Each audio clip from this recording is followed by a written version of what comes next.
Subscribe to our YouTube channel and press the bell icon to get the latest update. Register on our website eduriseindia.com to join our live classes. Hello dear students, welcome you all at the EduRise India online platform. I am Ushaka Misra. I am going to teach you biology for NTSC. So let's begin today's session. Okay dear, आज हम लोग NTSC का second class ले रहे हैं biology का. First class में हम लोग सेल के बारे में डिस्कस किए थे. ये दो क्वेश्चन से हम लोग आज स्टार्ट करेंगे. सबसे पहला क्वेश्चन है कि organelles other than nucleus, nucleus के अलावा कौन कौन सा ऐसा ऑर्गेनल्स है जिसके पास अपना डीएनए होता है. तो आप लोग आंसर करोगे. सब कौन कौन सा दो ऑर्गेनल्स ऐसा हम लोगों ने डिस्कस किया था जिसके पास क्या होगा, न्यूक्लियस के अलावा डीएनए हो सकता है. तो कौन कौन सा होगा बाबू, जरा याद करोगे. लास्ट क्लास में हम लोग डिस्कस किए थे कि दो ऑर्गेनल्स ऐसा होता है, एक माइटोकॉन्ड्रिया है और दूसरा एक ऑर्गेनल्स और था जिसका नाम हम लोगों ने पढ़ा था शायद क्लोरोप्लास्ट, या इसी को कभी कभार आपको एग्जाम में प्लास्टिड का ऑप्शन करके देता है. यही दो ऑर्गेनल्स ऐसे हैं जिसके पास अपना न्यूक्लियस, अपना डीएनए भी होता है. ठीक है, न्यूक्लियस के अलावा. तो यहाँ ऑप्शन हम लोगों को माइटोकॉन्ड्रिया दिया हुआ है, तो mitochondria will be right answer. ठीक है. उसके बाद है kitchen of the cell. Kitchen of the cell मतलब किचन में आप क्या करते हो, खाना बनाते हो ना. तो सेल में खाना कौन बनाता है, तो सेल में खाना बनाने का जो प्रोसेस है that process is known as photosynthesis. उसको आप लोग क्या कहते हो, फोटोसिंथेसिस. और फोटोसिंथेसिस सेल में जो होता है वो कहाँ होता है, वो क्लोरोप्लास्ट में होता है. इसीलिए इसका आंसर क्या हो जाएगा, सी क्लोरोप्लास्ट. माइटोकॉन्ड्रिया को हम लोग क्या कहते हैं बाबू, power house of the cell. क्यों, क्योंकि यहाँ पे एटीपी का फॉर्मेशन होता है. ठीक है. गोल्गी बॉडी क्या करते हैं, ये कोई भी मॉलिक्यूल्स जो बने हैं इसको ट्रांसपोर्ट करता है और पैकेजिंग का काम करता है. जबकि इंडोप्लाज्मिक रेटिकुलम के बारे में हम लोगों ने जाना था कि इंडोप्लाज्मिक रेटिकुलम दो होते हैं, एक को रफ इंडोप्लाज्मिक रेटिकुलम कहते हैं, एक को सॉफ्ट इंडोप्लाज्मिक रेटिकुलम कहते हैं. जो रफ इंडोप्लाज्मिक रेटिकुलम है इसमें क्या पाया जाता है बाबू, राइबोसोम पाया जाता है. ये प्रोटीन सिंथेसिस में हेल्पफुल होता है. जबकि सॉफ्ट इंडोप्लाज्मिक रेटिकुलम जो था ये क्या करता था, ये हम लोगों के लिपिड सिंथेसिस में हेल्पफुल था और लिपिड सिंथेसिस में ये काम करता था. ठीक है. आज आगे बढ़ते हैं. तीसरा चीज जो आज हम लोगों को सबसे पहला कॉन्सेप्ट सीखना है दैट इज हाइपोटोनिक, आइसोटोनिक और हाइपोटोनिक सॉल्यूशन. यानी आज हम लोग बात करेंगे टॉपिक जिसके अंदर हम लोग पढ़ेंगे that all known as tonicity. इसको हम लोग कहेंगे टोनिसिटी. तीन तरह के सॉल्यूशन होते हैं. सबसे पहला सॉल्यूशन है हाइपोटोनिक, दूसरा सॉल्यूशन है आइसोटोनिक और तीसरा सॉल्यूशन है हाइपरटोनिक. हाइपोटोनिक सॉल्यूशन वैसे सॉल्यूशन को कहा जाता है डियर स्टूडेंट जब हम इसमें, मान लो ये कोई सॉल्यूशन है, तो इस सॉल्यूशन में जो सॉल्वेंट का कंसंट्रेशन है, किसका कंसंट्रेशन है, ये सॉल्वेंट का कंसंट्रेशन ये बहुत ज्यादा हो, किससे, सॉलिड से, तब इसको हम लोग क्या कहेंगे, हाइपोटोनिक सॉल्यूशन कहेंगे. ठीक है. हाइपोटोनिक सॉल्यूशन में जब किसी सेल को आप प्लेस करोगे तो हाइपोटोनिक सॉल्यूशन में क्या करेगा, इंडो ऑस्मोसिस नाम का एक प्रोसेस करेगा जिसके कारण इनवर्ड मूवमेंट ऑफ वाटर होता है. और जब इनवर्ड मूवमेंट ऑफ वाटर होगा बाबू, तो जिसके कारण एक्सेस ऑफ वाटर जब सेल के अंदर आ जाएगा तो सेल में सबसे पहला एक चीज अराइज करेगा that is known as turgor pressure. क्या होता है टर्गर प्रेशर डियर स्टूडेंट, ये टर्गर प्रेशर अराइज करता है. टर्गर प्रेशर वैसे प्रेशर को कहते हैं जो, मान लो ये मेरा जो हाथ है दिस इज सेल वॉल और ये जो मेरा हाथ है that is cell membrane. Excess of water जब आएगा तो सेल मेम्ब्रेन में फोर्स क्रिएट करेगा. सेल मेम्ब्रेन पे जो फोर्स क्रिएट होगा यानी कुछ ऐसा कंडीशन अराइज होगा, दिस इज सेल वॉल और इसमें ये क्या है, ये सेल मेम्ब्रेन है. और इस सेल मेम्ब्रेन में बाबू जब हम लोग ने क्या किया, एक्सेस ऑफ वाटर इसमें लिया, तो अब ये सेल मेम्ब्रेन क्या करेगा, स्वेल अप करेगा. क्या किया ये सेल मेम्ब्रेन, सेल क्या किया, स्वेल अप. जिसके कारण क्या होता है, जब ये सेल स्वेल अप करेगा तो एक खास प्रेशर ये जो एरिया है, जो मेम्ब्रेन है, वो किस पे देगा? वॉल पे देगा। This pressure is known as turgor pressure. इसी प्रेशर को हम लोग क्या कहते हैं? टर्गर प्रेशर कहते हैं। और फिजिक्स में एक लॉ है, every action has equal and opposite reaction. तो इसके अपोजिट भी एक रिएक्शन होगा, यानी जब वॉल क्या करे, अगर प्रेशर लगाए सेल मेम्ब्रेन पे, तो उस प्रेशर को हम लोग कहते हैं वॉल प्रेशर। ठीक है। और जब एक्सेस ऑफ इंडोऑस्मोसिस हो जाएंगे, जिसके कारण मेरा सेल क्या कर जाएगा? ब्रस्ट आउट कर जाएगा। यहां तक मेरी बात समझ में आई? किसी को दिक्कत है? अब अगला सॉल्यूशन जो है that is isotonic solution. Isotonic solution में क्या होगा? यहाँ पे इनवर्ड मूवमेंट ऑफ वाटर और आउटवर्ड मूवमेंट ऑफ वाटर दोनों इक्वल अमाउंट में होगा, जिसके कारण सेल का जो शेप है ये नॉर्मल रहेगा।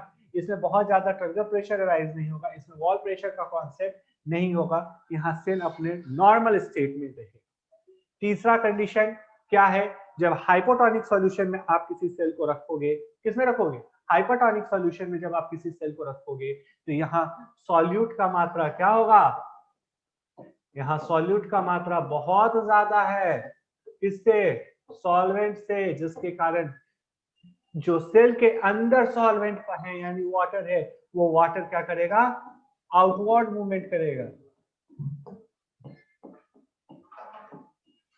आउटवर्ड मूवमेंट ऑफ वाटर होगा। और इस आउटवर्ड मूवमेंट ऑफ वाटर को हम लोग क्या कहेंगे?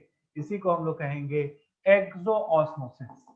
ठीक है। और जब एक्सोऑस्मोसिस सेल में होगा तो सेल हमारा सीवियर कर जाएगा, यानी सिकुड़ जाएगा। या इसी को हम लोग एक बायोलॉजिकल टर्म से बात करें तो हमारा सेल जो है ये प्लाज्मोलाइज्ड कर जाएगा, यानी प्लाज्मा, प्लाज्मा मतलब प्लाज्मा मेम्ब्रेन, और लाइज्ड वर्ड मतलब होता है लाइसिस, यानी प्लाज्मा मेम्ब्रेन अपने स्ट्रक्चर को छोड़ देगा, रप्चर्ड कर जाएगा। दिख रहा है नॉर्मल सेल कैसा था?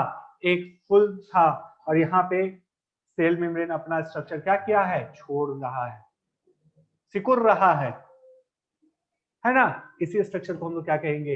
इस स्ट्रक्चर को हम लोग प्लाज्मोलाइज्ड सेल कहेंगे। क्लियर है ये बात? कोई क्वेश्चन? आयो साहब ने पूछा टर्जिड क्या है? देखो, जब सेल में एक्सेस ऑफ वाटर जाएगा, ठीक है, इंडोऑस्मोसिस के कारण, तो सेल मेम्ब्रेन जो होता है वो इलास्टिक होता है, और वो इलास्टिसिटी के कारण ये क्या करेगा? सेल वॉल पे एक प्रेशर क्रिएट करेगा। वो चाहेगा कि मेरे को और स्पेस मिले था ना, मैं फैलूं। तो जिसके कारण सेल मेम्ब्रेन ने क्या किया? सेल वॉल पे जो प्रेशर क्रिएट किया, that pressure is known as turgor pressure. Clear है ये बात? अगर क्लियर है तो बोलो हाँ या ना। आगे बढ़े। अब बात है, अब क्वेश्चन आ गया। क्या क्वेश्चन आया है? A cell will swell up.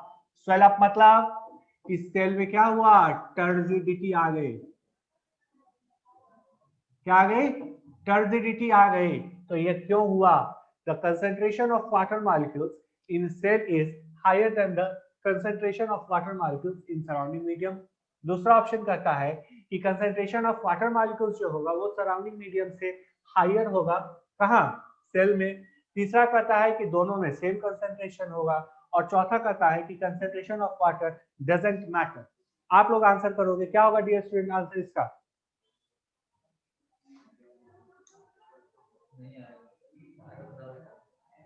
क्या होगा इसका आंसर? जल्दी जल्दी आंसर करो। किसने कहा? कुछ स्टूडेंट्स ने बी कहा है। क्या है? The concentration of water molecules in surrounding medium is higher than the water molecules concentration in cell. बिल्कुल सही है कि अगर ये एक क्या है, बीकर है जिसमें वाटर मॉलिक्यूल्स का कंसेंट्रेशन जो होंगे वो ज्यादा होंगे, तब हम इसमें जब सेल को रखेंगे, सॉल्वेंट का क्या होगा? इनवर्ड मूवमेंट होगा। इस इनवर्ड मूवमेंट के कारण क्या होगा? सेल स्वेल अप करेगा, टर्जिडिटी पाएगा। ठीक है, तो ये क्वेश्चन का आंसर बना लिया आप लोग बहुत अच्छे से। Thank you. आगे चले। नेक्स्ट क्वेश्चन है, plasmolysis in plant cell is defined as. कैसे डिफाइन करोगे प्लाज्मोलाइसिस को आप लोग? करो आंसर। शिवानी आपने बी कहा, Yes, sir. युवराज आपने भी बी कहा, बिल्कुल सही कहा, क्योंकि आप यहाँ देखोगे ये हाइपरटोनिक सॉल्यूशन में प्लाज्मोलाइसिस होता है। कुछ बच्चे जो एक सोच रहे होंगे, क्योंकि हम लोगों ने बात किया कि प्लाज्मा का ब्रेकडाउन तक तो बात सही है, लेकिन ये हाइपोटोनिक ऑप्शन दे रखा है, यहाँ हाइपरटोनिक सॉल्यूशन नहीं दिया है। हाइपरटोनिक सॉल्यूशन कहाँ दिया है? हाइपरटोनिक सॉल्यूशन ऑप्शन बी में दे दिया है। क्या? Shrinkage of cytoplasm in hypertonic solution. बिल्कुल सही है आंसर। नेक्स्ट क्वेश्चन में आते हैं हम लोग, या नेक्स्ट टॉपिक हम लोगों को जो पढ़ना है that is cell division. Cell divide कैसे करता है?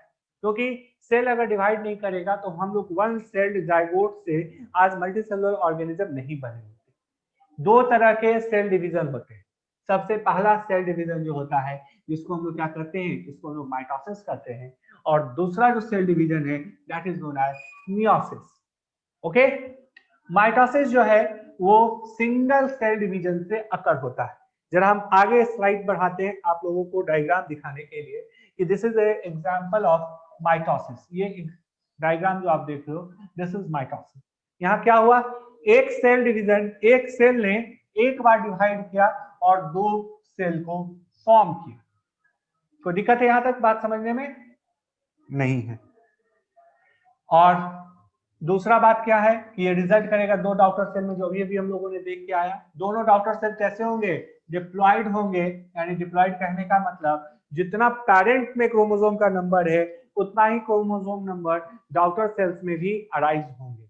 तीसरा, daughter cell are genetically identical. Okay, ये सारे ऑर्गेनिज्म में होंगे। सारे ऑर्गेनिज्म में कहाँ होंगे? सिर्फ और सोमैटिक सेल में होंगे, या सोमैटिक सेल कहने का मतलब वेजिटेटिव सेल में होंगे, यानी कि हमारे बॉडी सेल में होंगे, जर्म सेल में नहीं होंगे। जर्म सेल यानी एग या स्पर्म में ये डिवीजन नहीं होता है। ये सारे के सारे ऑर्गेनिज्म में होंगे। कहाँ नहीं होंगे? सिर्फ एक्सेप्ट किसमें? वायरस में। ठीक है, कोई दिक्कत है? मियोसिस या माइटोसिस जो होता है ये 4 फेज में कंप्लीट होता है। The first phase is known as prophase, second phase को हम लोग कहते हैं मेटाफेज, तीसरे फेज को हम लोग क्या कहते हैं बाबू? तीसरे फेज को हम लोग कहते हैं एनाफेज, चौथे फेज को हम लोग कहते हैं टेलोफेज। ये जो 4 फेज आप देख रहे हो, ये चारों फेज जो है, ये चारों फेज है किस चीज का? ये चारों फेज है हमारे, ये चारों फेज हमारा जो है ये न्यूक्लियर डिवीजन का, CLE। ये किस चीज का है? ये न्यूक्लियर डिवीजन का है। इसी को आप क्या कहते हो? इसी को आप कहते हो कैरियोकाइनेसिस। ठीक है, और सेल डिवीजन कंप्लीट होता है 2 स्टेप में। सबसे पहला स्टेप होता है जिसको हम लोग कहते हैं कैरियोकाइनेसिस, और दूसरा एक स्टेप होता है जिसको हम लोग कहते हैं, क्या कहते हैं? साइटोकाइनेसिस। यानी सबसे पहले न्यूक्लियस का डिवीजन होगा और दूसरे स्टेज में क्या होगा? सेल का डिवीजन होगा। तो न्यूक्लियस का डिवीजन जिस स्टेज में होगा वो 4 फेज में होगा। वो चारों फेज का नाम आप लोग याद रखोगे। सबसे पहला होता है प्रोफेज, फिर मेटाफेज, फिर एनाफेज और फिर टेलोफेज। ठीक है, कोई दिक्कत नहीं है। तो यहाँ प्रोफेज जो होगा ये बहुत छोटा स्टेज में होगा, जबकि हम लोग जब मियोसिस की बात करेंगे तो प्रोफेज 1 जो होता है ये बहुत लंबा टाइम ले लेता है। आप लोग सिर्फ इस बातों को समझो। यहाँ पे क्रॉसिंग ओवर या रिकॉम्बिनेंट होना पॉसिबल नहीं है। क्रॉसिंग ओवर या रिकॉम्बिनेंट कहने का मतलब है कोई नया जर्म सेल नहीं बनेगा। ये सारा चीज हम लोग फोटो में डिस्कस करते हैं। जैसे यहाँ आप देखो, ये एक मदर सेल है, जिस मदर सेल में 4 क्रोमोसोम है। ठीक है, जिस मदर सेल में कितना क्रोमोसोम है? 4 क्रोमोसोम प्रेजेंट है। 2 रेड सेल प्रेजेंट है और 2 ब्लू सेल प्रेजेंट है। जब ये डिवाइड किया तो 2 रेड सेल और 2 ब्लू सेल अपने दोनों डॉटर सेल में पहुंच गए। लेकिन जरा ध्यान दोगे, जब हम बात करेंगे मियोसिस का, ये एनसीईआरटी क्लास 9 का डायग्राम है बच्चा, तो यहाँ देख रहे हो ये जो क्रोमोसोम है जिसको कंप्लीट ब्लू होना चाहिए था वो लिटिल बिट रेड है। इसको कंप्लीट रेड होना चाहिए था, ये लिटिल बिट ब्लू है। दिख रहा है ना? तो यहाँ पे क्या हुआ? न्यू वेराइटी ऑफ डीएनए या वेरिएशन आया। इसी को आप लोग क्या कहते हैं? इसी को हम लोग कहेंगे रिकॉम्बिनेशन। क्या कहते हैं? रिकॉम्बिनेशन। ठीक है, तो ये रिकॉम्बिनेशन जो होता है, ये रिकॉम्बिनेशन हम लोग माइटोसिस में नहीं देखते हैं, जबकि मियोसिस में ये रिकॉम्बिनेशन होता है और प्रोफेज 1 में होता है। ठीक है, कोई दिक्कत नहीं है। नेक्स्ट पॉइंट क्या है कि मेटाफेज जो होता है, मेटाफेज में क्रोमोसोम जो होता है वो इक्वेटर पे आता है। लेट सपोज ये कोई एक सेल है, ठीक है, और ये इसका क्या है, सेंट्रियोल है, और ये जो एक्स बड़ा जैसा आप देख रहे हो, दीज आर द क्रोमोसोम। इस क्रोमोसोम से हमने इसको एस्ट्रल वे से पकड़ लिया। ठीक है, एस्ट्रल रे से पकड़ लिया, और जब एस्ट्रल रे से पकड़ा तो यहाँ देख रहे हो एक इक्वेटर प्लेन में, एक लाइन ऑफ सिमेट्री में सारे के सारे क्रोमोसोम अरेंज हैं। इसी को हम लोग क्या कहते हैं, इसी को हम लोग कहते हैं मेटाफेजिक प्लेट। क्या कहते हैं, मेटाफेजिक प्लेट। तो ये मेटाफेजिक प्लेट जो होता है, ये यहाँ पे आपको दिखेगा, जहाँ पे पेयर ऑफ क्रोमेटिड होते हैं, जबकि यहाँ पे सिंगल क्रोमोसोम पाए जाते हैं। उसके बाद एनाफेज में सिस्टर क्रोमेटिड अपोजिट पोल पे जाते हैं, जबकि यहाँ पे सिस्टर क्रोमेटिड जो होता है ये सेम पोल पे ही चला जाता है। बात समझ में आई।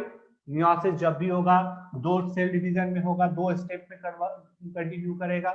दूसरा बात, ये 4 डॉटर सेल बनाएगा, जबकि माइटोसिस 2 डॉटर सेल बनाए थे। ये डिप्लॉयड ऑर्गेनिज्म फॉर्म करेगा, यानी माइटोसिस, और मियोसिस जब भी फॉर्म करेगा तो वो हैप्लॉइड ऑर्गेनिज्म फॉर्म करेगा। हैप्लॉइड ऑर्गेनिज्म मतलब n नंबर ऑफ क्रोमोसोम, यानी हाफ नंबर ऑफ क्रोमोसोम।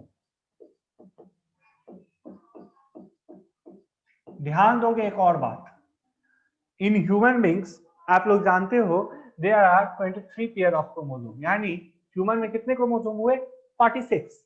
तो अगर एक ह्यूमन के हैंड के सेल में क्या हो, माइटोसिस हो, तो वहां जो क्रोमोसोम का नंबर होगा वो 46 कंटेन कर जाएगा। और अगर ह्यूमन के जर्म सेल में, या एक कहो या स्पर्म को, अगर वहां पे क्या होगा, मियोसिस होगा, जब वहां मियोसिस होगा तो n is equal to 46/2, that is 23 chromosome, not a 23 pair of chromosome। ठीक है, कोई दिक्कत। ध्यान दोगे एक और चीज, यहाँ छोटा सा है बात, कि कभी भी ये गलती नहीं करोगे कि हैप्लॉइड जो होता है क्रोमोसोम नंबर वो माइटोसिस में फॉर्म हो, कभी नहीं। ये जब भी फॉर्म होगा तो मियोसिस में फॉर्म होगा। ऐसा इसलिए क्योंकि जब हैप्लॉइड नंबर ऑफ गैमेट, मान लो पैरेंट मेल ने दिया और haploid number of gamete female ने दिया, तब जाके फिर से डिप्लॉइड नंबर ऑफ ऑर्गेनिज्म इस क्रिएचर में आएगा। ठीक है, ये जेनेटिकली डिफरेंट हो जाते हैं क्योंकि हाफ नंबर ऑफ क्रोमोसोम होते हैं। ये सब जगह पाया जाता है, चाहे वो एनिमल हो, प्लांट हो, फंजाई हो। लेकिन ये भी चीज ध्यान देना है कि ये सिर्फ और सिर्फ जर्म सेल में पाए जाते हैं, ये कभी भी सोमैटिक सेल्स में नहीं होते। ये हमेशा जर्म सेल्स को ही अराइज करेगा। ओके, आगे बढ़े, कोई दिक्कत है। यहाँ आप लोग इस चीज को देख, यहाँ यही चीज देख रहे हो कि एक डॉटर से, एक पेरेंट सेल में 4 क्रोमोसोम है, चारों क्रोमोसोम में देखो हाफ हाफ कट के चला गया ना। और जब यहाँ रिकॉम्बिनेशन हुआ तो एक क्रोमैटिड पे हाफ क्रोमैटिड जा रहा है। ओके, यहाँ देखो मियोसिस में 2 डिवीजन हुआ, इसी सेल ने एक बार यहाँ डिवीजन किया, जिसको हम लोग क्या कहेंगे, मियोसिस 1, और यहाँ एक बार फिर डिवीजन हुआ, जिसको हम लोग कहेंगे मियोसिस 2, जबकि माइटोसिस सिंगल डिवीजन है। क्लियर है by the help of diagram.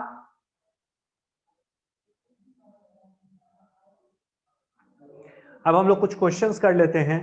सबसे पहला क्वेश्चंस जो है वो ये है, सबसे पहला क्वेश्चन है, bacteria are not present in highly salted pickle due to.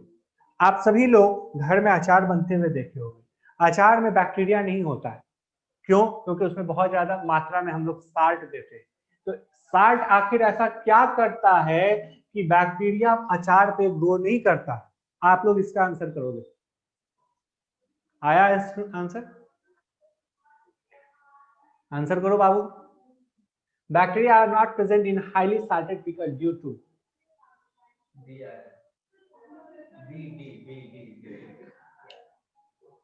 कुछ बच्चे ने बी कहा, कुछ बच्चे ने डी कहा। और है कोई आंसर? चलो हम लोग देख लेते हैं क्या कहता है।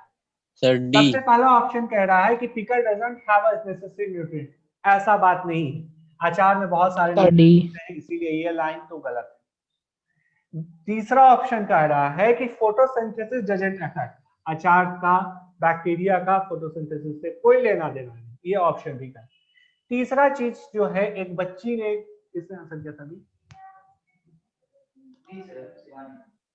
बी बी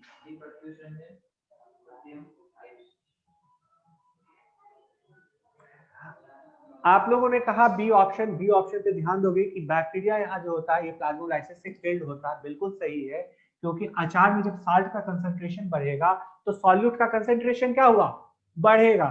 जब सॉल्यूट का कंसंट्रेशन हाई होगा तो वहां पे एक्सोऑस्मोसिस हो गया, बैक्टीरिया में जब एक्सोऑस्मोसिस शुरू हुआ तो जब उसमें से सारा वाटर बाहर निकल जाएगा तो बैक्टीरिया क्या हो जाएगा? प्लाज्मोलाइज्ड सेल स्टेट में चला जाएगा, और प्लाज्मोलाइज्ड सेल स्टेट में जब बैक्टीरिया चला गया तो वो ग्रो नहीं कर पाएगा। इसीलिए अचार में नमक देते हैं, क्योंकि जो भी बैक्टीरिया, फंजाई या माइक्रो ऑर्गेनिज्म है वो प्लाज्मोलाइसिस शो कर दे और उनकी ग्रोथ ना हो, जिसके कारण अचार बहुत दिनों तक हम लोग प्रिजर्व करते हैं। ये भी ऑप्शन गलत है कि साल्ट इनहिबिट करता है रिप्रोडक्शन को, ऐसा कोई भी केस नहीं है। नेक्स्ट क्वेश्चन में आते हैं, what is the major role of Golgi complex? Answer करो डियर स्टूडेंट्स। प्रत्युष आपने सी किया, बिल्कुल सही है। In glycosidation of lipid and protein to produce the glycolipid and glycoprotein, यही काम गोल्गी कॉम्प्लेक्स का है। पहला ऑप्शन था इन ट्रैपिंग लाइट बॉन्ड का, लाइट को पकड़ने के लिए क्लोरोप्लास्ट का काम होगा, यहाँ पे गोल्गी कॉम्प्लेक्स की बात है, ये ऑप्शन कट गया। दूसरा है as energy transferring organelle, energy का ट्रांसफर जो होता है ये माइटोकॉन्ड्रिया करेगा, ये भी गया। तीसरा एक ऑप्शन था इन डाइजेस्टिव सिस्टम, डाइजेस्टिव सिस्टम में भी इसकी यूज नहीं होती। नहीं बाबू आयुष, गोल्गी कॉम्प्लेक्स का डाइजेस्टिव सिस्टम में कोई यूज नहीं है, ठीक है। नेक्स्ट क्वेश्चन पे हम लोग आते हैं, that is electron transport system is present in which of following cell organelles? Answer it.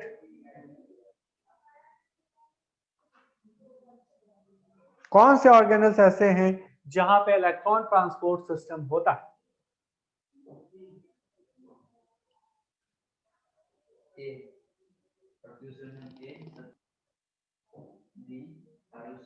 किसने डी बोला?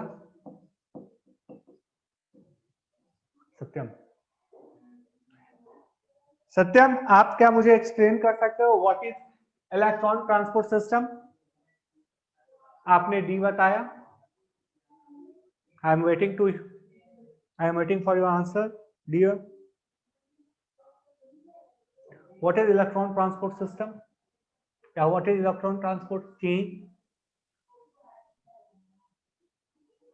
क्या आंसर है देखो।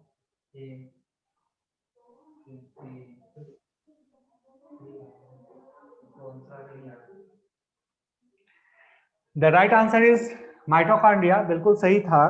माइटोकॉन्ड्रिया में इलेक्ट्रॉन ट्रांसपोर्ट सिस्टम होता है, इलेक्ट्रॉन ट्रांसपोर्ट चेन होता है। ये इलेक्ट्रॉन ट्रांसपोर्ट चेन जो है यही एटीपी का फॉर्मेशन करता है, और एटीपी सारा का सारा एटीपी माइटोकॉन्ड्रिया में बढ़ता है, इसीलिए माइटोकॉन्ड्रिया को हम लोग क्या कहते हैं? Power house of the cell भी कहते हैं।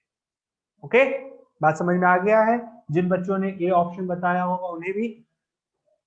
नेक्स्ट क्वेश्चन का आंसर करेंगे बाबू आप लोग। In which organelles chemical energy change into utilizable energy, ऐसा कौन सा ऑर्गेनल्स है जहां केमिकल फॉर्म में आया हुआ एनर्जी जो है वो बॉडी के यूटिलाइजेशन एनर्जी में चेंज हो जाता है? आयुष आपने माइटोकॉन्ड्रिया का, बिल्कुल सही है। केमिकल फॉर्म ऑफ एनर्जी कहने का मतलब, chemical form of energy is C6H12O6। Glucose क्या है? एक केमिकल कंपाउंड है जिसमें एनर्जी होता है, और बॉडी हमारा यूटिलाइजेबल एनर्जी कहने का मतलब दैट इज एटीपी, यानी एडिनोसाइन ट्राइफॉस्फेट। तो इन माइटोकॉन्ड्रिया ग्लूकोज का कन्वर्जन किस चीज में होता है? एटीपी में होता है। अगर मैं बात करूं, एक ये सेल है छोटा सा, तो यहाँ अगर सबसे पहले क्या हुआ? ग्लूकोज आया, तो ग्लूकोज साइटोप्लाज्म में एक प्रोसेस करता है, that process is known as glycolysis. और इसके बाद पायरुवेट का फॉर्मेशन करता है। ठीक है, और ये पायरुवेट जो है ये माइटोकॉन्ड्रिया में चला जाता है। किसमें चला जाता है? माइटोकॉन्ड्रिया में चला जाता है, जहां ये दो रिएक्शन करता है। सबसे पहला क्रेब्स साइकिल या क्रेब रिएक्शन जिसको करते हैं, और दूसरा ये करता है इलेक्ट्रॉन ट्रांसपोर्ट सिस्टम, जिसके कारण ये कंप्लीटली वहां पे ऑक्सीडाइज होता है, ऑक्सीडेशन होता है ग्लूकोज का, जिससे एटीपी का फॉर्मेशन होगा। क्लियर है? अब कभी कंफ्यूजन नहीं होगा इलेक्ट्रॉन ट्रांसपोर्ट सिस्टम क्या है, माइटोकॉन्ड्रिया कैसे केमिकल एनर्जी विजिबल एनर्जी में कन्वर्ट करता है। कोई दिक्कत? बढ़े आगे। उसके बाद है what happen when green tomato turn red. क्या होता है चेंज जब हरा टमाटर लाल में कन्वर्ट हो जाएगा? कुछ बच्चों ने सी कहा, कुछ बच्चों ने डी कहा। जिस बच्चों ने सी कहा that is the right answer. देखो क्या होता है, क्रोमोप्लास्ट जो होता है इसका काम है कलर देना, और क्लोरोप्लास्ट कैसा है? ये ग्रीन कलर का है। तो हमको ग्रीन कलर से क्या करना है? रेड कलर में लाना है, ना कि रेड कलर से कन्वर्ट किसमें करना है? ग्रीन कलर में करना। ए ऑप्शन गलत। जब ए ऑप्शन गलत हो गया तो सीधा बात है all of the above option नहीं होगा। उसके बाद है न्यू क्लोरोप्लास्ट आर मेड। तो क्लोरोप्लास्ट का कलर कैसा होता है? ग्रीन। हमको एक्चुअली फिर चाहिए क्या? रेड। तो ये भी ऑप्शन क्या हो जाएगा? ये भी ऑप्शन सर आपने गलत ऑप्शन था। लास्ट ऑप्शन क्या है? यहाँ पे क्लोरोप्लास्ट जो है वो डिसइंटीग्रेट करेगा। डिसइंटीग्रेट करना मतलब ये टूटेगा और या ये कन्वर्ट होगा किस चीज में? क्रोमोप्लास्ट में। यानी ग्रीन कलर का जो बॉडी था ये कन्वर्ट हो जाएगा रेड कलर के बॉडी में। और यही क्वेश्चन हमारा कह रहा है कि red tomato turn into red and green tomato turn into red due to the chloroplast get disintegrated and converted into chromoplast। समझ में आया बच्चा? नेक्स्ट ऑप्शन हम लोग देखेंगे what support the presence of DNA in mitochondria and chloroplast. Mitochondria और chloroplast में जो डीएनए प्रेजेंट है वो किस बात को सपोर्ट करता है? वो क्या बात बताता है? सत्यम आपका आंसर सही है। आंसर अगेन सी होगा। फिर भी हम लोग एक्सप्लेन कर लेते हैं क्या जरूरत है। देखो पहला ऑप्शन कह रहा है कि chloroplast and mitochondria undergo the meiosis and mitosis. अभी अभी हम लोगों ने मियोसिस माइटोसिस पढ़ा है। मियोसिस होता है, दोनों में मियोसिस होता है, ठीक है, लेकिन माइटोसिस जो है वो नहीं पाया जाता है। ठीक है, माइटोसिस जब भी होगा वो कहाँ होगा? अभी हम लोगों ने पढ़ा है, ये जब भी होगा तो सोमैटिक सेल्स में होंगे। ठीक है, इसीलिए ये ऑप्शन क्या हो गया? ए ऑप्शन गलत हो गया। दूसरा ऑप्शन कह रहा है ग्लाइकोलाइसिस अकर। तो ग्लाइकोलाइसिस जब भी होगा तो ये साइटोप्लाज्म में होगा। ठीक है, तो ये भी ऑप्शन गलत हो गया। माइटोकॉन्ड्रिया और क्लोरोप्लास्ट में ग्लाइकोलाइसिस होता नहीं है, क्योंकि ग्लाइकोलाइसिस कहाँ होता है? साइटोप्लाज्म में होता है। तीसरा ऑप्शन कहता है कि क्लोरोप्लास्ट और mitochondria both originated at independent free living organism. इसी थ्योरी को हम लोग कहते हैं इंडो सिम्बायोटिक थ्योरी। इसका ये मतलब है किसी जमाना में ये एक फ्री लिविंग एम सेल होगा और ये कोई फ्री लिविंग सी सेल होगा। इस सेल के पास है अपना एनर्जी बनाने का कैपेसिटी और इस सी सेल के पास अपना खाना बनाने का कैपेसिटी है। इसको किसी बड़े सेल ने क्या किया होगा? इनगल्फ कर लिया होगा, पकड़ लिया होगा। तो इस बड़े सेल को क्या मिला? इस बड़े सेल को एनर्जी भी मिल गया, इस बड़े सेल को खाना भी मिल गया। तो इस बड़े सेल ने क्या किया? इसके ऊपर एक प्रोटेक्शन का लेयर चढ़ा दिया। इसी कारण माइटोकॉन्ड्रिया और क्लोरोप्लास्ट डबल मेम्ब्रेनस स्ट्रक्चर होते हैं।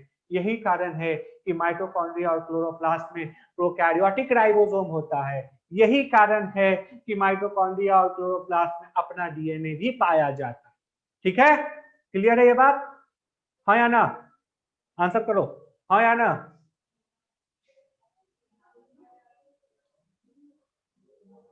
Should I move forward? अब अगला क्वेश्चन है, हमको क्या चाहिए इसमें से? करेक्ट स्टेटमेंट चाहिए। Mitochondria contain DNA. अब आप लोग पहले आंसर को, फिर हम इसको एक्सप्लेन करेंगे। चलो बहुत बच्चों ने आंसर किया है, अब हम लोग फिर इसको डिस्कस कर लेते हैं। सबसे पहला ऑप्शन करता है माइटोकॉन्ड्रिया कंटेंट डीएनए। बिल्कुल सही है, क्योंकि अभी अभी हम लोगों ने डिस्कस किया है कि माइटोकॉन्ड्रिया के पास अपना डीएनए है, अपना राइबोसोम है, ये सेमी ऑटोनोमस ऑर्गेनल्स है। दूसरा 70s ribosome occurred in prokaryotes. ठीक है, आगे बढ़ते हैं क्योंकि इससे हम फिर बाद में डिस्कशन करेंगे। तीसरा ऑप्शन क्या कहता है? तीसरा ऑप्शन कहता है कि ribosome are made up of polyphospholipid and oligosaccharides. ये बिल्कुल गलत है। उसके बाद है ribosomes are not found in Protista and Monera. बिल्कुल गलत है, क्योंकि मोनरा क्या है? मोनरा एक प्रोकैरियोट्स का मेंबर है, और हम लोगों ने पढ़ा था कि पूरे प्रोकैरियोट्स में न्यूक्लियाइड के साथ सिर्फ एक ऑर्गेनल्स प्रेजेंट था, that organelles was ribosome. That organelles was ribosome. ठीक है, तो ये ऑप्शन गलत, ये ऑप्शन गलत। तो ऑप्शन क्या बचा? ऑप्शन बचा 1 एंड 2। लेकिन डियर स्टूडेंट ये ध्यान दोगे कि 70s राइबोसोम जो है ये कंप्लीटली सिर्फ और सिर्फ प्रोकैरियोट्स में ही नहीं पाया जाता है। ये कंप्लीटली प्रोकैरियोट्स में ही नहीं पाया जाता है। हाँ, 99% 100% प्रोकैरियोट्स में पाए जाते हैं, लेकिन कुछ यूकैरियोट्स में भी ये पाए जाते हैं। कहाँ पाए जाते हैं? तो ये माइटोकॉन्ड्रिया और क्लोरोप्लास्ट में क्या करते हैं? पाए जाते हैं। ठीक है, फिर भी ये दोनों ऑप्शन सही है, इसीलिए हमारा ऑप्शन भी सही रहा। नेक्स्ट ऑप्शन में, नेक्स्ट क्वेश्चन में आते हैं।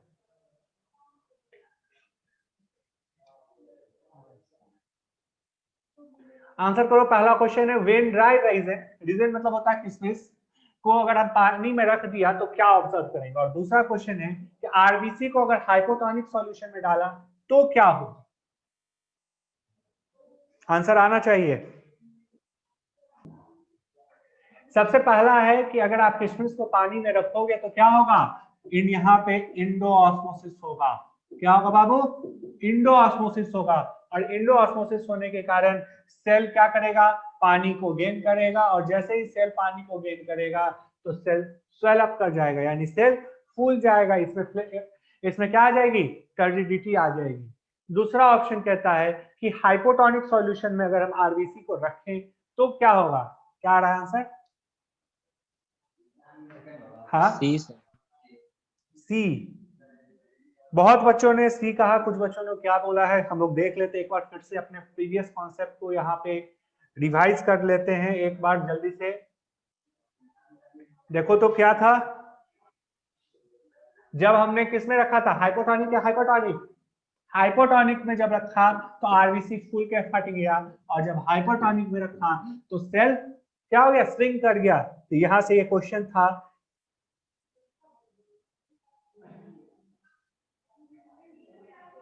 तो इसका आंसर क्या हो जाएगा? इसका आंसर हो जाएगा कि हाइपोटोनिक में क्या होता है? स्वेल करेगा, और स्वेलिंग किस में होता है? और ब्रस्ट करेगा। ठीक है, बिल्कुल आप लोग परफेक्टली आंसर कर रहे हो। नेक्स्ट है fungal cell wall is composed of. किस चीज से बना होता है फंजाई का सेल वॉल?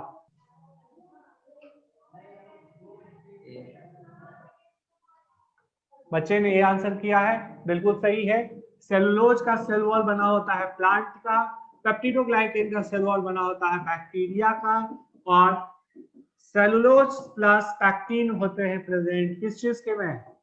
ये प्रेजेंट होते हैं प्लांट में। ठीक है, बिल्कुल सही आंसर है।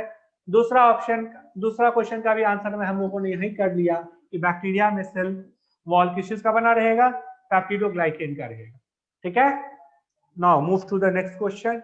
हाँ, अभी इस क्वेश्चन का आंसर देखते हैं हम लोग। Types of ribosome present in mitochondria and chloroplast. Mitochondria and chloroplast जो है ये प्रिमिटिव क्या है?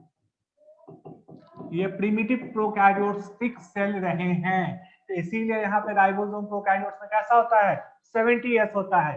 70s राइबोसोम दो सब यूनिट से बनता है, एक लार्जर सब यूनिट और एक को क्या हम लोग कहते थे? स्मॉलर सब यूनिट। जहां लार्जर सब यूनिट कितने के होंगे? 50s, और स्मॉलर सब यूनिट कितने s के होंगे? 30s का होगा। जिसमें s का क्या मतलब होता है? s का मतलब होता है सेडिमेंट्री कोफिशिएंट, या इसको साइंटिस्ट थे सेडबर्ग, उन्होंने डिस्कवर किया था, तो उसको हम लोग क्या कहते हैं, सेडबर्ग कोफिशिएंट भी कहते हैं। ठीक है, now we are on the last question of today's and the last question of this unit कि सेल डिवीजन में रेप्लिकेशन किस स्टेज पे होता है। That stage is S phase. S phase मतलब सिंथेटिक फेज। अब जरा हम इसको एक बार एक्सप्लेन कर दें कि अगर ये किसी सेल का सेल साइकिल है, ठीक है, ये किसी सेल का सेल साइकिल है, तो और सबसे पहला जो साइकिल होता है that is M phase. M phase मतलब जहां सेल ने क्या किया, डिवाइड किया, उसके बाद सेल सबसे पहला रेस्ट करता है, जिसको हम लोग कहते हैं G1 फेज। यानी इसको आप क्या कह सकते हो, इसको आप कहते हो गैप फर्स्ट फेज।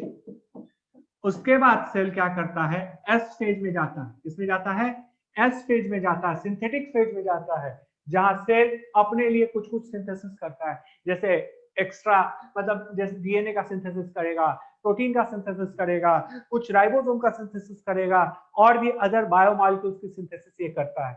उसके बाद सेल फिर एक गैप फेज में जाता है दैट इज G2 फेज, और उसके बाद लास्ट में यही सेल वापस चला जाता है कहाँ, एम फेज में। ठीक है, क्लियर है? यहां तक किसी को इस पूरे सेल टॉपिक में किसी तरह का कोई दिक्कत है, सेल डिवीजन में? अगर कोई दिक्कत है तो पूछो।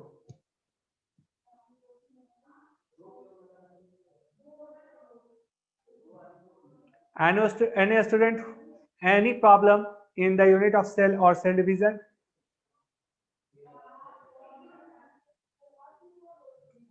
अगले लेक्चर में हम लोग इसके आगे पढ़ेंगे दैट इज टिश्यू।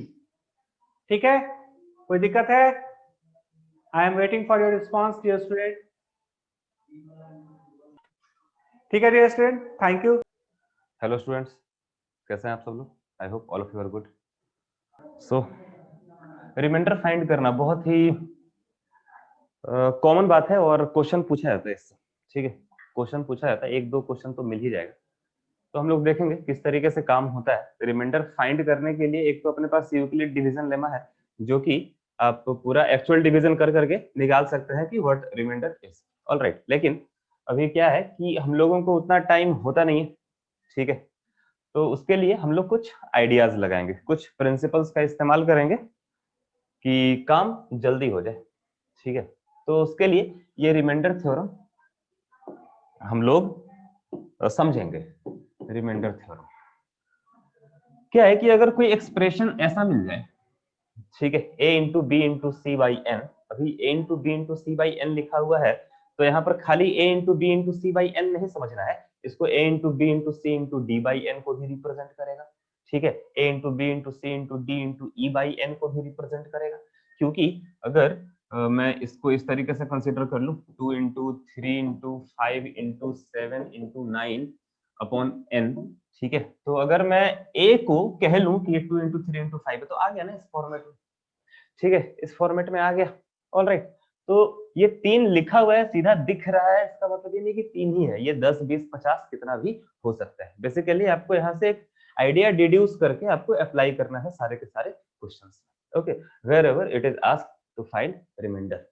ओके, तो अभी a into B into C कोई नंबर लिखा हुआ है, कोई एक्सप्रेशन इस तरीके से लिखा हुआ है, उसको डिवाइड कर रहे हैं अपन n से, तो जो रिमाइंडर बचेगा, ठीक है, जो रिमाइंडर बचेगा वो इसी एक्सप्रेशन के इक्वल होगा। ठीक है, इस एक्सप्रेशन के इक्वल होगा। अभी इस एक्सप्रेशन में AR, BR और CR आ रहा है, ये किस चीज को रिप्रेजेंट कर रहा है बच्चों? तो AR जो है वो रिप्रेजेंट कर रहा है उस रिमाइंडर को जब A को हमने n से डिवाइड किया। कहने का मतलब अगर A की जगह पर हम लोग 15 ले लें, B की जगह पर 17 ले लें, C की जगह पर 25 ले लें, ठीक है, और इसको 7 से डिवाइड करें। ठीक है, 7 से डिवाइड करें, तो AR का वैल्यू क्या हो जाएगा? AR का वैल्यू वो होगा जो 15 को 7 से डिवाइड करने पर रिमाइंडर बचेगा। ठीक है, 15 को 7 से डिवाइड करने पर रिमाइंडर कितना बच गया? 1। 15 को 7 से डिवाइड करने पर रिमाइंडर 1 बच गया। 17 को 7 से डिवाइड करने पर रिमाइंडर क्या बच गया? 7 2 14 होता है, 3 बच गया। ठीक है, तो 3 क्या है बच्चों? वो BR है। BR is remainder when B is divided by N। Alright, clear है? तो अभी क्या कहा जा रहा है कि इस एक्सप्रेशन का रिमाइंडर, मतलब 7 से डिवाइड करा हम लोगों ने 15 into 17 into 25 को, तो यहाँ पर जो रिमाइंडर बचेगा वो सेम होगा उसके जो इंडिविजुअली हम लोग इसको डिवाइड करेंगे 7 से, तब जो आता है यहाँ पर 1 आ रहा है, यहाँ पर 7 2 14, 3 बच गया, 3 आ रहा है, 7 3 21, 4 बच गया। इसको 7 से डिवाइड करने पर जो रिमाइंडर बचेगा वही रिमाइंडर इसको भी 7 से डिवाइड करने पर बचेगा। I hope this is clear to all of you. ये कितना आ गया? 12/7। ये कितना आ जाएगा इसका रिमाइंडर? इसका रिमाइंडर कितना आ जाएगा? 5 आ जाएगा ना? ठीक है, 5 आ जाएगा, तो इसका भी रिमाइंडर 5 आ जाएगा। I hope it is clear to all of you. ठीक है, बहुत आसानी से बनता है। 1 नंबर का क्वेश्चन आ गया तो समझ लो कि बार लकी। ठीक है, अभी एक क्वेश्चन आ गया तो क्लियर। अभी आते हैं हम लोग, ये एक बार लिख लो, इसको जल्दी से लिख लो। a into B into C, a into B into C into N का रिमाइंडर क्या होगा? वही होगा जो A R into B R into C R upon N का होगा। a into B into C upon N का remainder will be same as that of the remainder A R into B R into C R upon N. ठीक है, online वालों screenshot. अभी आते हैं next slide पे। ठीक है, नेक्स्ट स्लाइड। चलो क्वेश्चन करते हैं। 15 इंटू 17 इंटू 19 को डिवाइड किया गया 7 से, कितना बच जाएगा रिमाइंडर? 7 से डिवाइड किया गया 15 को तो रिमाइंडर 1 बचा। 17 को डिवाइड किया गया तो रिमाइंडर 3 बचा। ठीक है, 19 को डिवाइड किया गया तो रिमाइंडर 5 बचा। ठीक है, तो इसको डिवाइड करेंगे 7 से। अभी इसका रिमाइंडर कितना बचेगा? 1 बच जाएगा ना? 1 बच जाएगा इसका रिमाइंडर, तो इसका भी रिमाइंडर कितना आ जाएगा? 1 आ जाएगा। Is that clear? ठीक है, वेरी इजी। इससे आसान कुछ हो सकता है क्या? हाँ, इससे आसान और सब मैथ में और सब टॉपिक। ठीक है, सब मैथ्स का टॉपिक, सब मैथ का टॉपिक, मेंटल एबिलिटी का टॉपिक सब आसान है। बस आपको स्पीड रखने की जरूरत है। स्पीड के लिए थोड़ा प्रैक्टिस रिक्वायर्ड है। चलिए इसका रिमाइंडर निकालिए, कितना आ जाएगा बच्चों? आया किसी का आंसर? इसका रिमाइंडर कितना आ जाएगा?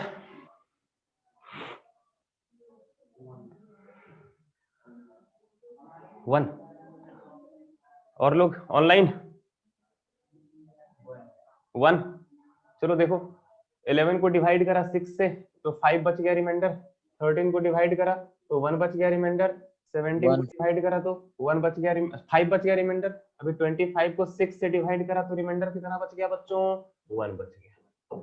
ठीक है, तो 1 is the right answer. Clear? आगे बढ़ते हैं। एक और वेरिएशन, ये टाइप 1 हुआ। टाइप 1 क्लियर है सब बच्चों को? टाइप 1 आई होप क्लियर होगा सब बच्चों को। एक और वेरिएशन, उसको देखते हैं। ये वेरिएशन कहां से आता है? बाइनोमियल थ्योरम से आता है। Binomial theorem is a very important topic and helpful topic in maths, जो कि आप लोग क्लास 11th में पढ़ेंगे अगर आपने मैथ्स चुना तो। ठीक है, तो इसी का इस्तेमाल करके हम लोग निकालते हैं किस चीज को? रिमाइंडर को। ठीक है, तो क्लियर है? ये वेरी पावरफुल थ्योरम है। ठीक है, अकॉर्डिंग टू बाइनोमियल थ्योरम। क्या है बाइनोमियल थ्योरम? ये वाला चीज है बाइनोमियल थ्योरम। ठीक है, दिस इज बाइनोमियल थ्योरम। ठीक है, थोड़ा बाइनोमियल थ्योरम को समझ लेते हैं, उसके बाद हम लोग समझेंगे आगे की चीजों को। हालांकि अगर बाइनोमियल थ्योरम को नहीं भी हम लोग समझ पाए तो भी हम लोग क्वेश्चंस कर सकते हैं, but for now we will be understanding binomial theorem. Okay, चलो यहाँ पर थोड़ा जगह है, यहीं पर कर लेते हैं हम लोग। बाइनोमियल बोले तो जानते हो, बाई स्टैंड्स फॉर 2। यहाँ पर 2 टर्म्स होते हैं, जैसे a प्लस बी, ये क्या हो गया? बाइनोमियल हो गया। अपने को जरूरत पड़ती है a प्लस बी की पावर 2 की, पड़ती है जरूरत। आप सब बच्चों ने इस पर काम किया है। a प्लस बी का पावर 2 की जरूरत पड़ती है। a प्लस बी का पावर 3 की भी जरूरत पड़ती है। a प्लस बी का पावर 4 की भी जरूरत पड़ती है। a प्लस बी का पावर 5 की भी जरूरत पड़ेगी। ठीक है, पड़ेगी, बिल्कुल पड़ेगी जरूरत, लेकिन अभी तक हम लोगों ने इसे सीखा नहीं है। ऑलराइट, तो हम समझ सकते हैं कि अगर a प्लस बी का power 2a square plus 2ab plus b square है, जो कि कैसे आता है? a प्लस बी को a प्लस बी के साथ मल्टीप्लाई करके आता है।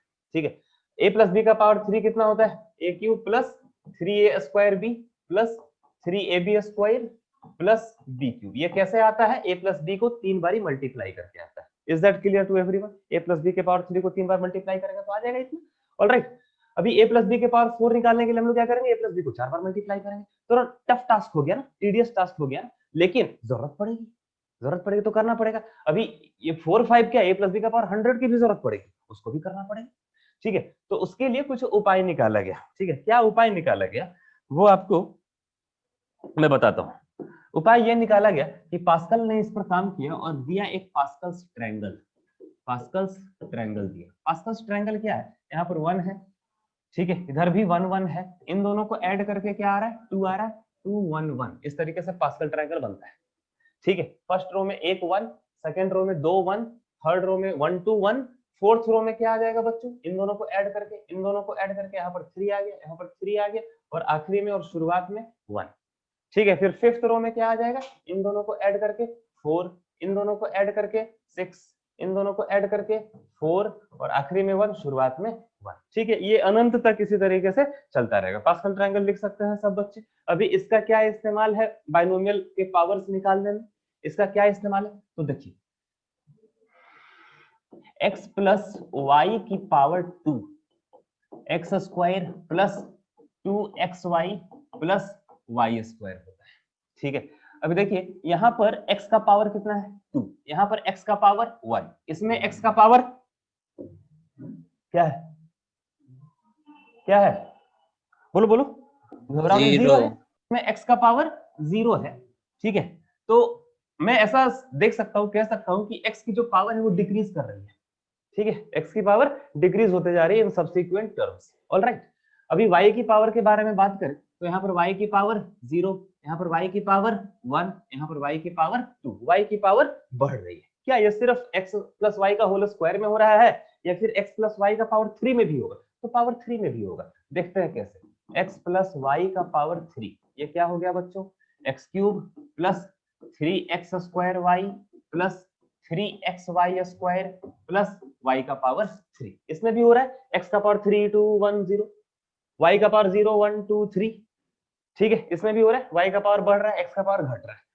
एक पैटर्न अपने को दिखा यहाँ पर। दूसरा पैटर्न क्या है कि अगर पावर 2 हम लोगों ने निकाला तो उसमें कितने टर्म्स आ गए? 3 टर्म्स आ गए। पावर 3 हम लोगों ने निकाला तो कितने टर्म्स आ गए? 4 टर्म्स आ गए। ठीक है, अभी x प्लस वाई का पावर 1 का वैल्यू कितना आएगा? x प्लस वाई का पावर 1 का वैल्यू कितना आएगा? x प्लस वाई कितना टर्म आ गया इसमें? 2 टर्म।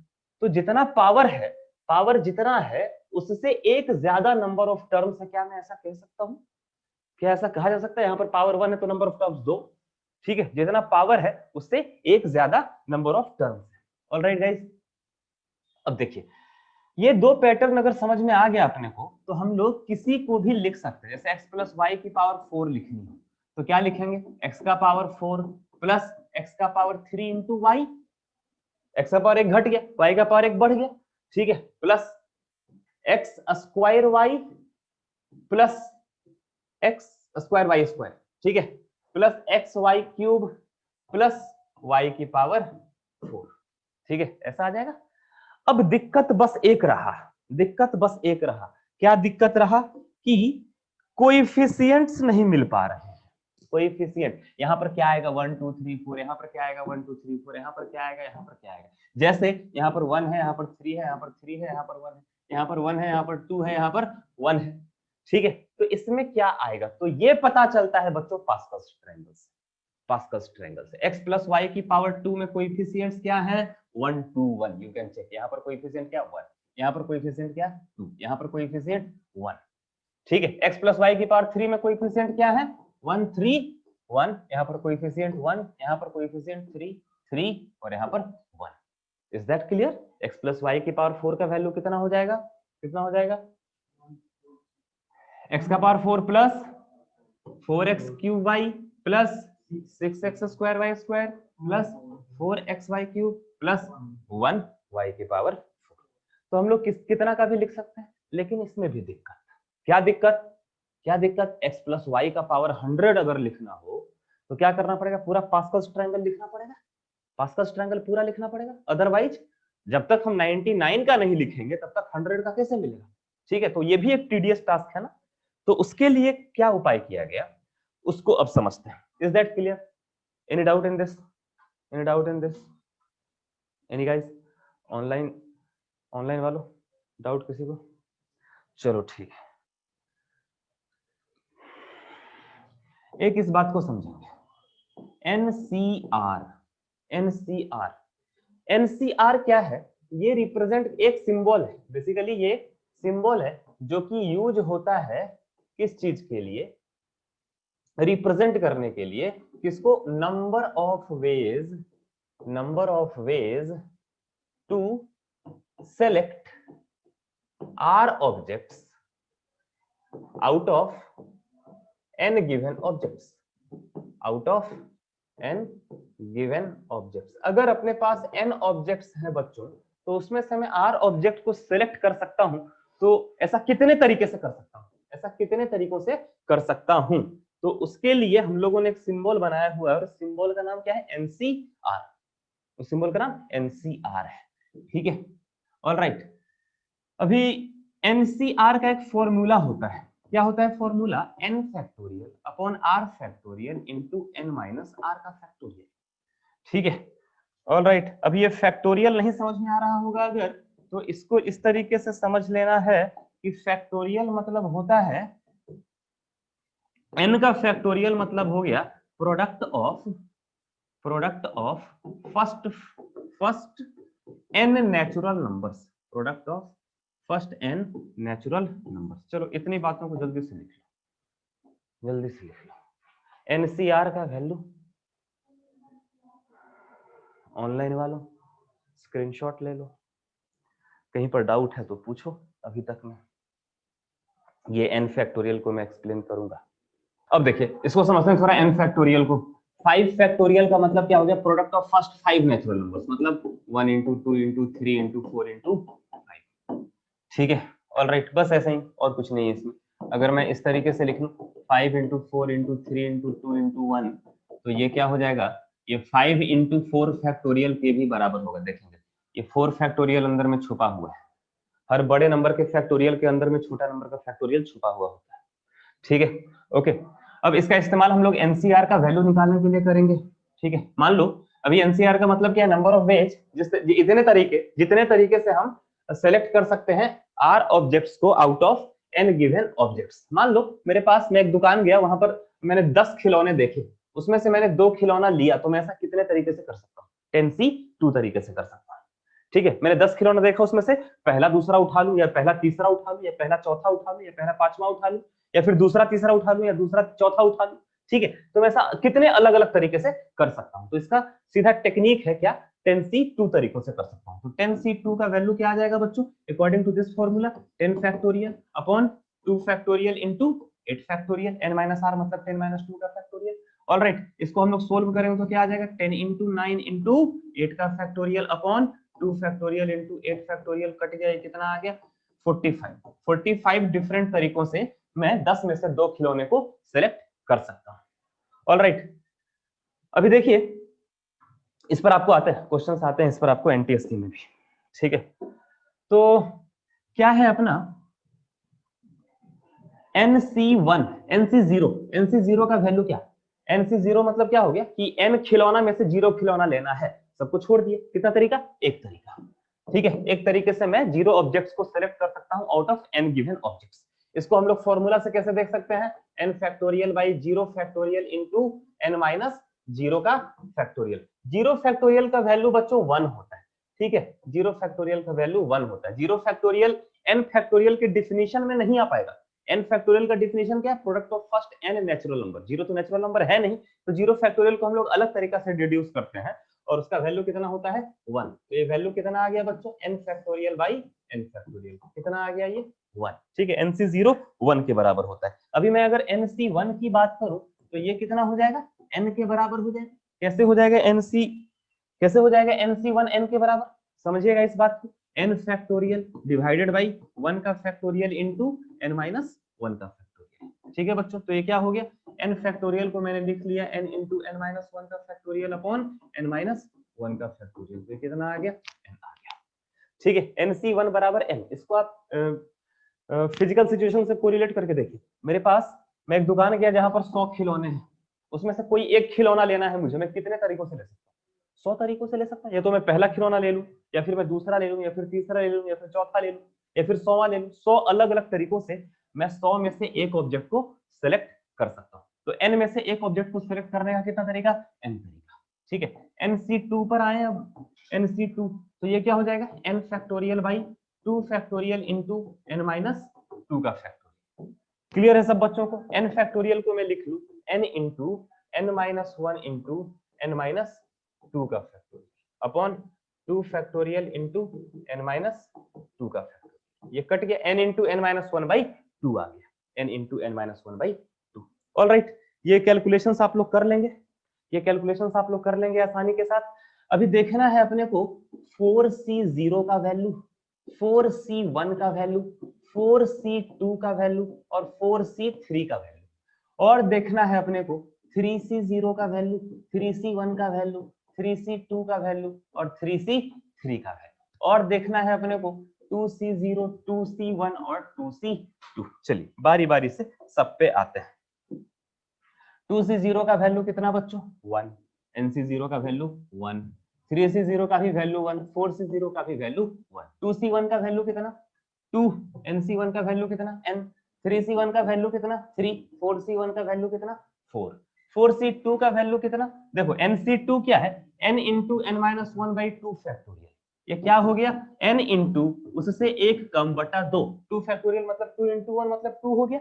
ठीक है, अभी देखो n और n माइनस 1 दोनों में से कोई एक इवन नंबर होगा ही होगा, पक्की बात, कंसेक्यूटिव नंबर्स है, हर दो में से एक इवन नंबर होता है, तो n और n माइनस 1 में से एक इवन नंबर होगा।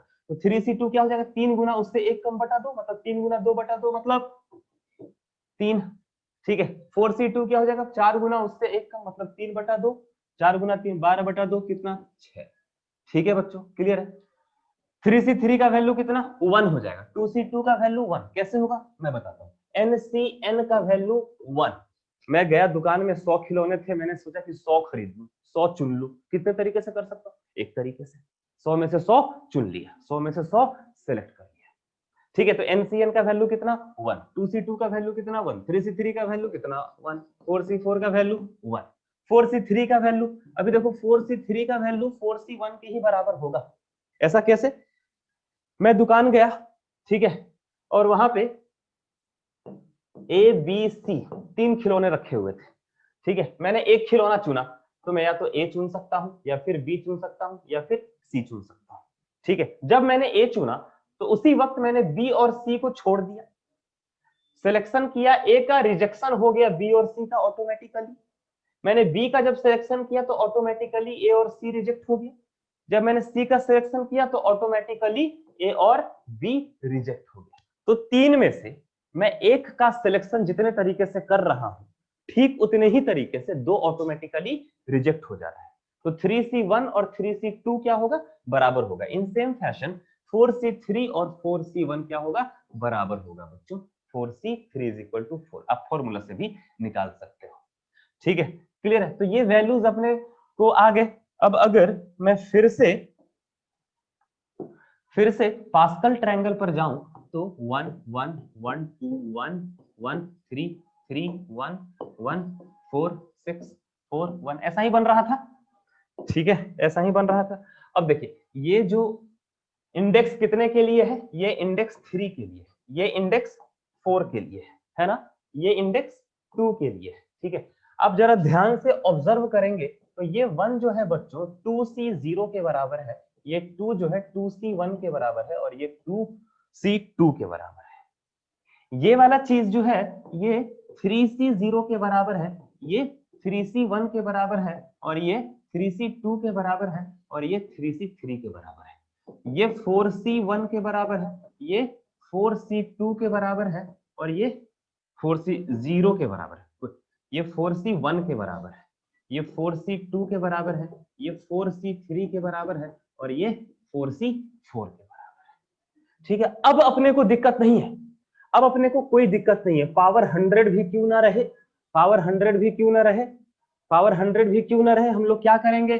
x प्लस वाई का पावर 100 है, अच्छा ठीक है, इसमें क्या होगा, x का पावर 100 से शुरुआत होगा, प्लस x का पावर 1 डिक्रीज करेगा, y का पावर 1 इंक्रीज करेगा, इसका कोएफिशिएंट क्या आ जाएगा, कोएफिशिएंट क्या आ जाएगा इसका 100c1, 100c1। अगला टर्म क्या हो जाएगा 100c2 इंटू एक्स का पावर 98 इंटू वाई का पावर 2। बात समझ में आई हो? ऑल राइट, क्लियर है? तो यहां से निकल करके आता है बाइनोमियल थ्योरम, जो कि एक फॉर्मूला है, और वो फॉर्मूला बात करता है x प्लस a के पावर n के बारे में बात करता है। तो दिस इज बाइनोमियल थ्योरम, जो कि मैंने अभी आपको समझाया।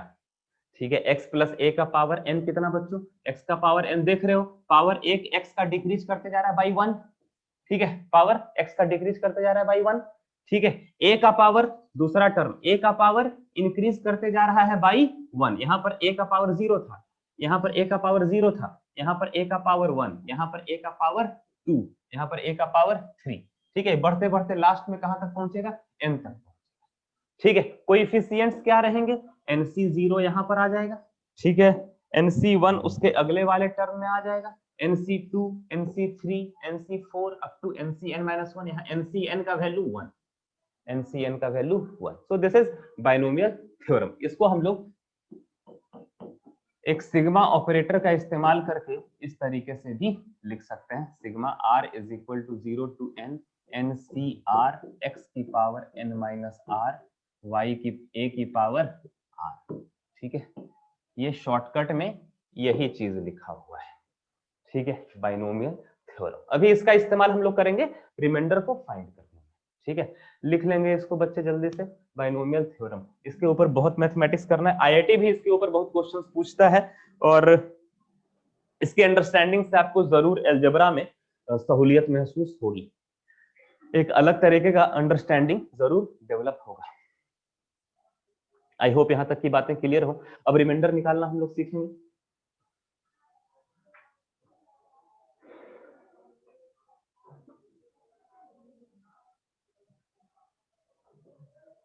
डाउट कोई ऑनलाइन?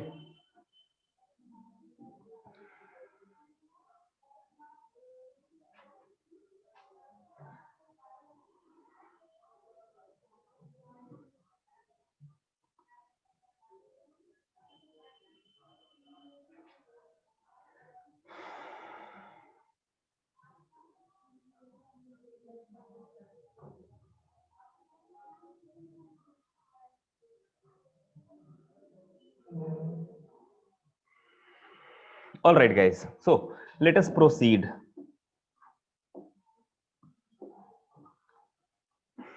हाँ जी, देखिए बेसिकली इस बाइनोमियल थ्योरम में अपने को क्या देखना है, बस दो ही बातें देखनी है, एक तो एलएचएस देखना है और दूसरा आरएचएस देखना है।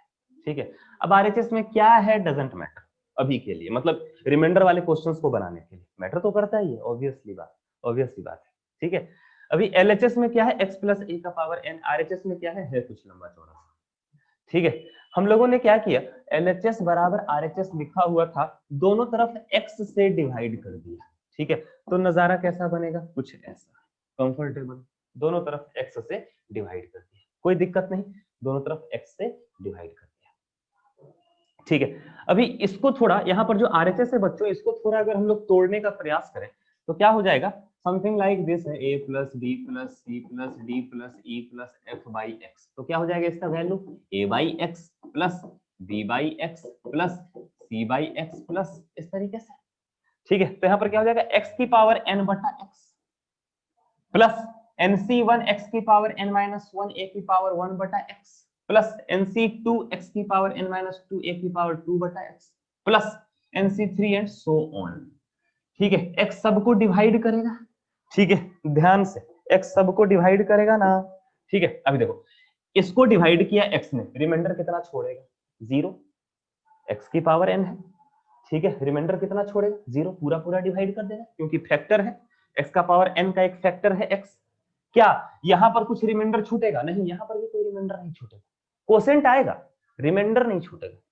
रिमाइंडर क्या होता है, जैसे 2 से 7 को डिवाइड किया तो रिमाइंडर कितना 1, कोसेंट कितना 3, तो कोसेंट आएगा यहाँ पर, लेकिन हम रिमाइंडर में इंटरेस्टेड है ना, रिमाइंडर यहाँ पर कुछ नहीं बचेगा, यहाँ पर भी कुछ रिमाइंडर नहीं बचेगा, यहाँ पर भी कुछ रिमाइंडर नहीं बचेगा, यहाँ तक कोई रिमाइंडर नहीं बचेगा क्योंकि एक x मौजूद है, इसको जब मैं x से डिवाइड करूंगा तो कैंसिल आउट होकर के mcn-1 a की पावर n-1 बच जाएगा। लेकिन चूंकि यहाँ पर x नहीं है तो जब मैं a की पावर n को सबसे आखिरी में a की पावर n को डिवाइड करूंगा x से, तो वहां पर हो सकता है कुछ रिमाइंडर बच जाए।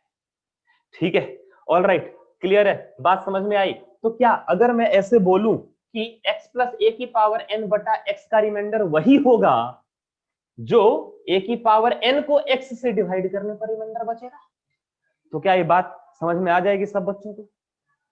आई hope the thing is clear to all of you. अब इस पर हम लोग कुछ क्वेश्चंस करेंगे। Remainder of expression 2 will be equal to the remainder of a का पावर n अपॉन x। ठीक है, इसके रिमाइंडर को ढूंढना है, वही बात है, इसके रिमाइंडर को ढूंढ लो। ठीक है, अभी इसके रिमाइंडर को ढूंढने के लिए तो अपने पास तरीका है ना, हम लोगों ने रिमाइंडर थ्योरम पढ़ा। ठीक है, all right, so now we will be solving few questions. 9 का पावर 99 अपॉन 8, यह इसका रिमाइंडर कितना बचेगा? Use binomial theorem, break 9 as 8 plus 1। अभी 9 का पावर 99 है तो ये कितना हो जाएगा? 8 प्लस 1 का पावर 99 अपॉन 8। क्यों मैंने 8 प्लस 1 ही लिखा, जबकि 9 तो 7 प्लस 2 भी होता है, 6 प्लस 3 भी होता है? क्योंकि x plus a upon n upon x का आप लोग फॉर्मेट समझ लीजिए। यहां पर ये दोनों चीजें सेम हैं, ये दोनों चीजें सेम। All right, clear? तो यहां पर भी अपने को इन दोनों को सेम रखना है। हाँ, 6 प्लस 3 भी होगा, लेकिन जो अपना मकसद है रिमाइंडर निकालना वो फुलफिल नहीं हो पाएगा। ठीक है, तो ये दोनों बराबर रखने के लिए मैंने इसको 9 को 8 प्लस 1 लिखा। ऑल राइट, अभी देखो 9 का पावर 99 अपॉन 8 का रिमाइंडर क्या होगा? अकॉर्डिंग टू बाइनोमियल थ्योरम वही होगा जो रिमाइंडर 1 का पावर 99 अपॉन 8 का होगा। ध्यान से, लास्ट स्लाइड फिर से। इसका रिमाइंडर क्या होगा बच्चों? जो a का पावर n को x से डिवाइड करने पर आएगा। ठीक है, a का पावर n को x से डिवाइड करने पर आएगा, तो रिमाइंडर इसका क्या हो जाएगा? जो 1 का पावर 99 को 8 से डिवाइड करने पर आएगा। इसका मतलब इसका रिमाइंडर क्या होगा? जो 1 अपॉन 8 का रिमाइंडर होगा। कितना आ जाएगा? 1 को डिवाइड करा 8 से, तो 8 times 0 is 0, remainder is how much? 1। Is that clear? All right, we will be solving few more questions. क्या करना है बेसिकली? अपने को फॉर्मेट मिला देना है, डिनोमिनेटर क्या उसके हिसाब से इसको ब्रेक करना है। कुछ और वेरिएशंस भी हैं यहाँ पर, उसको हम लोग टैकल करेंगे। Any doubts? Is that clear to everyone?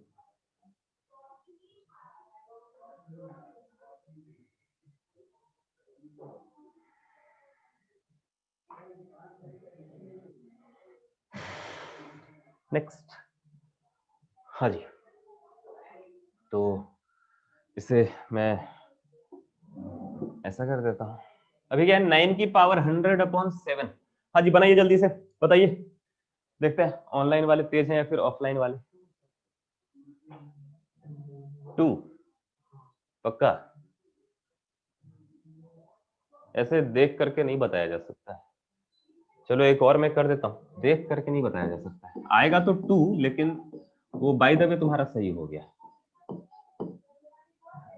ठीक है, अभी इसका रिमाइंडर क्या होगा? वही होगा जो इसका रिमाइंडर होगा।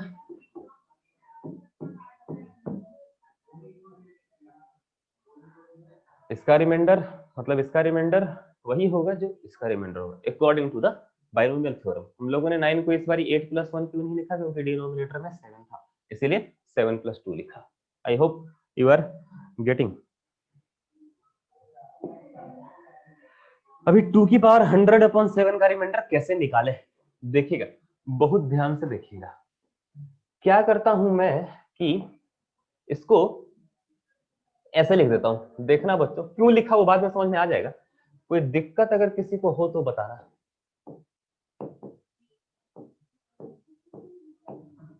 2 का पावर 100 को मैंने ऐसे लिख दिया। क्या लिखा जा सकता है? हाँ, लिखा जा सकता है, क्योंकि 3 इंटू 33 99 हो जाएगा, और इधर 2 का पावर 1 है तो 99 प्लस 1 100 हो जाएगा। ठीक है, मैंने 2 का पावर 3 ही क्यों किया? 2 का पावर 4 नहीं कर सकते थे क्या? कर सकते थे, 2 का पावर 4 भी कर सकते थे। 2 का पावर 4 का पावर कितना हो जाता? 25/7। ऐसे भी कर सकते हैं, लेकिन मैं आपको पहले इससे बता देता हूं, आप समझ जाओगे कि दोनों लगभग एक ही चीज है और ज्यादा आसानी से पड़ेगा। ठीक है, 2 का पावर 5 भी लिख सकते हैं, लेकिन हम लोग क्या कोशिश करते हैं कि 2 का पावर 3 को जब मैं एक्सपेंड करूंगा, जब मैं 2 का पावर 3 को एक्सपेंड करूंगा तो 8 आएगा, जब मैं 2 की पावर 4 को एक्सपेंड करूंगा तो 16 आएगा। 16 इज वेरी फार फ्रॉम 7, 7 से बहुत दूर है।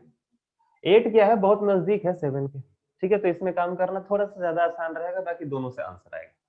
ऑलराइट, तो अभी इसमें देखते हैं हम लोग क्या है कि इसे ऐसा समझ लिया, रिमाइंडर 8 का पावर 33 इंटू 2 का पावर 1/7 में जो रिमाइंडर बचेगा वही इसमें बचेगा।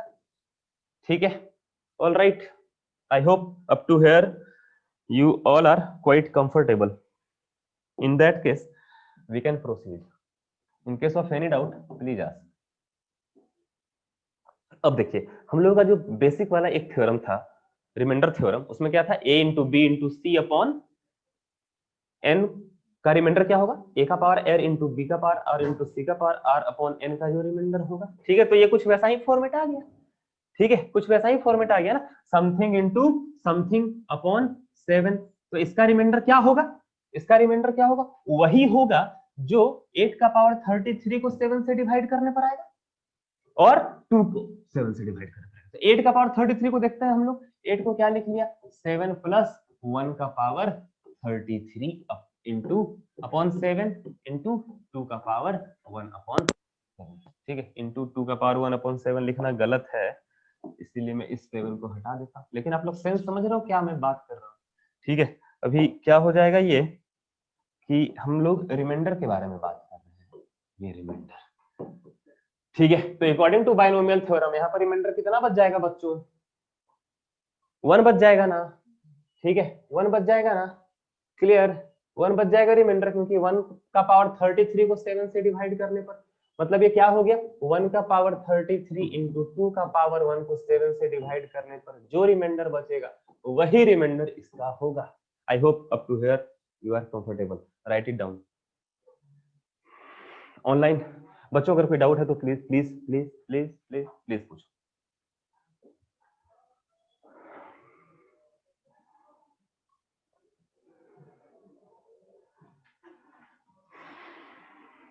तो 1 का पावर 33 इंटू 2 का पावर 1/7।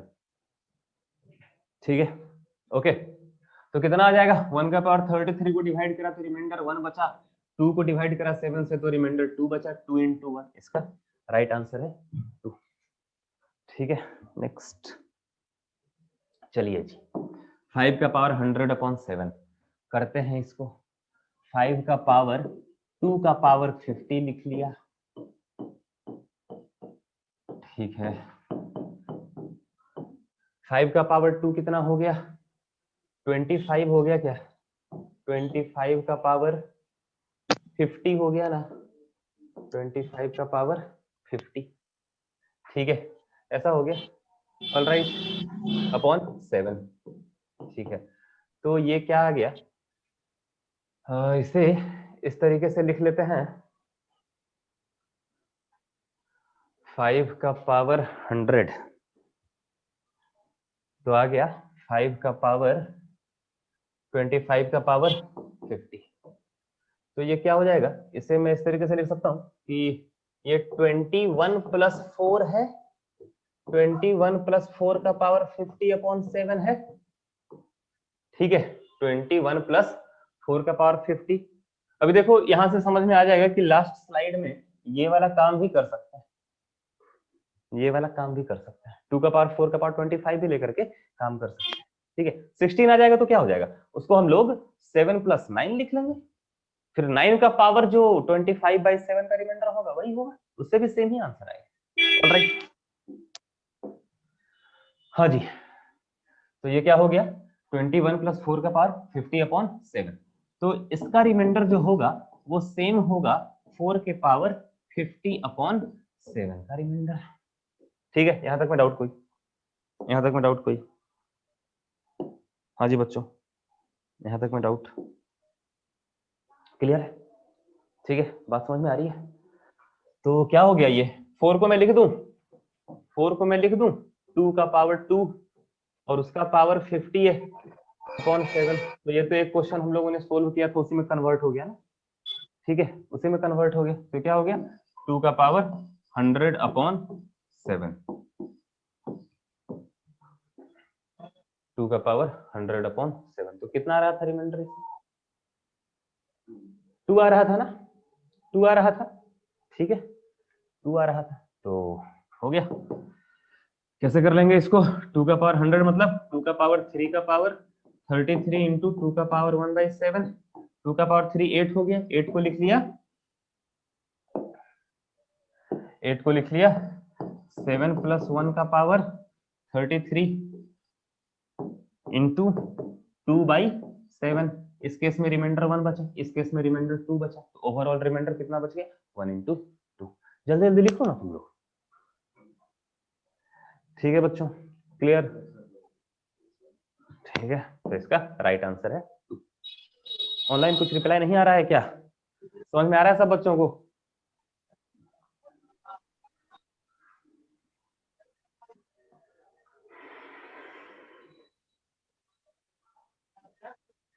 Any questions? सोल्व कीजिए। तो आज कौन कौन प्रेजेंट है? आयुष, अभिषेक, दिशा, खुशी, निखिलानंद, निशांत, जशकर, प्रत्युष रंजन, साक्षी प्रिया, सत्यम सिन्हा, शिवम कुमार, शिवानी कुमारी, युवराज कुमार। सो आप लोग आंसर करें, ट्राई करें इसको।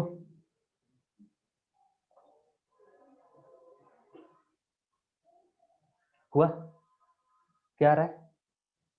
अरे ट्राई करो, ट्राई करो।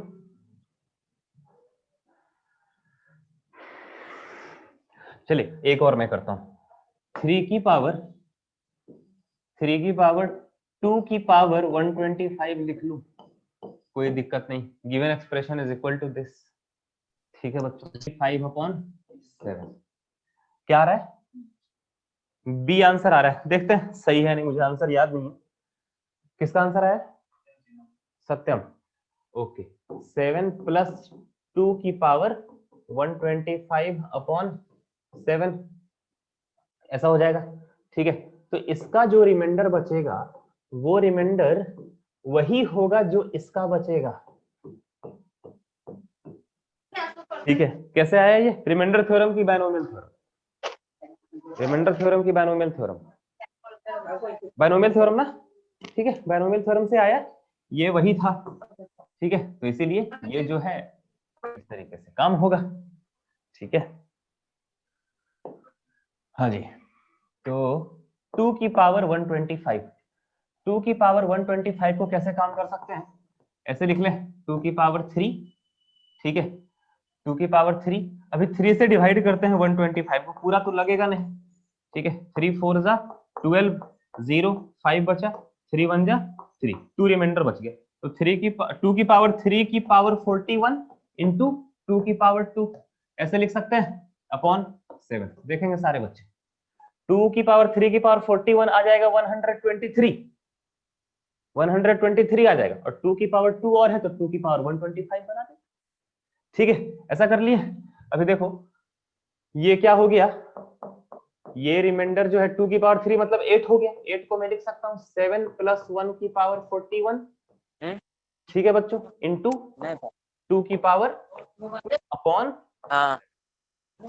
ठीक है। तो 8 आ रहा है ना, यहाँ पर 8 आ रहा है, तो 7 प्लस 1 लिख दिया। तो यहाँ पर क्या हो जाएगा, इसका रिमाइंडर वही होगा जो रिमाइंडर 1 की पावर 45 इंटू 2 की पावर 2 अपॉन 7 का होगा, ठीक है। तो अभी देखो 1 को 7 से डिवाइड किया तो रिमाइंडर कितना? 1, 2 की पावर 2 मतलब 4 को 7 से डिवाइड किया तो रिमाइंडर कितना? 4। तो कितना आ गया बच्चों? इसका आंसर 4 हो जाएगा। सत्यम कहीं पर लगता है कैलकुलेशन मिस्टेक हो गया है, तो D is the right answer. Nishant का डी आंसर है, very good Nishant, keep it up.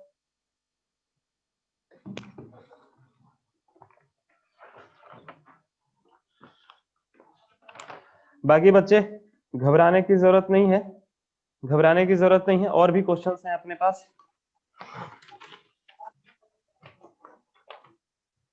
ठीक है, ये क्लियर है? इसमें डाउट किसी बच्चे को? यहाँ के बाद, यहाँ के बाद, यहाँ के बाद तो कुछ है ही नहीं। यहाँ के बाद तो बस डिड्यूस कर लेना है। 1 की पावर 41 मतलब 1, ठीक है, 1 हो गया। 2 की पावर 2 मतलब 4, तो 1 इंटू 4 को 7 से डिवाइड करेंगे तो कितना रिमाइंडर बचेगा? 4 बच जाएगा। अगर यहाँ पर 1 नहीं होता, 2 होता, तो फिर उसको हम लोग फिर से पावर 3 लेकर के उस तरीके से 8 बना करके मैनेज करते हैं फिर। ठीक है, moving to the next question. So इस बार जितने लोगों का मिस हो गया है, Satyam and other guys, solve it down. 8 का पावर 99/7, 8 का power 99/7, A is the right answer. ठीक है, कितने बच्चों का ए आ गया? Very good. किसका किसका?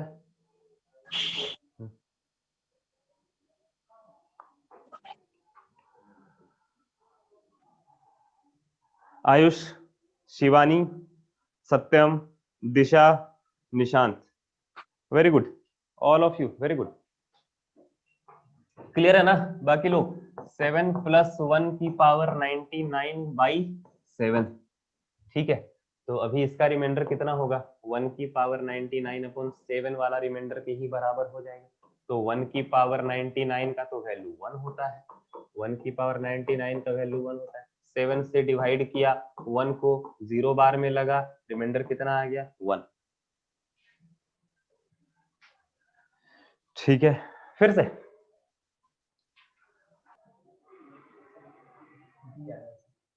B, D is the right answer, D is the right answer. Nishant, very good Nishant.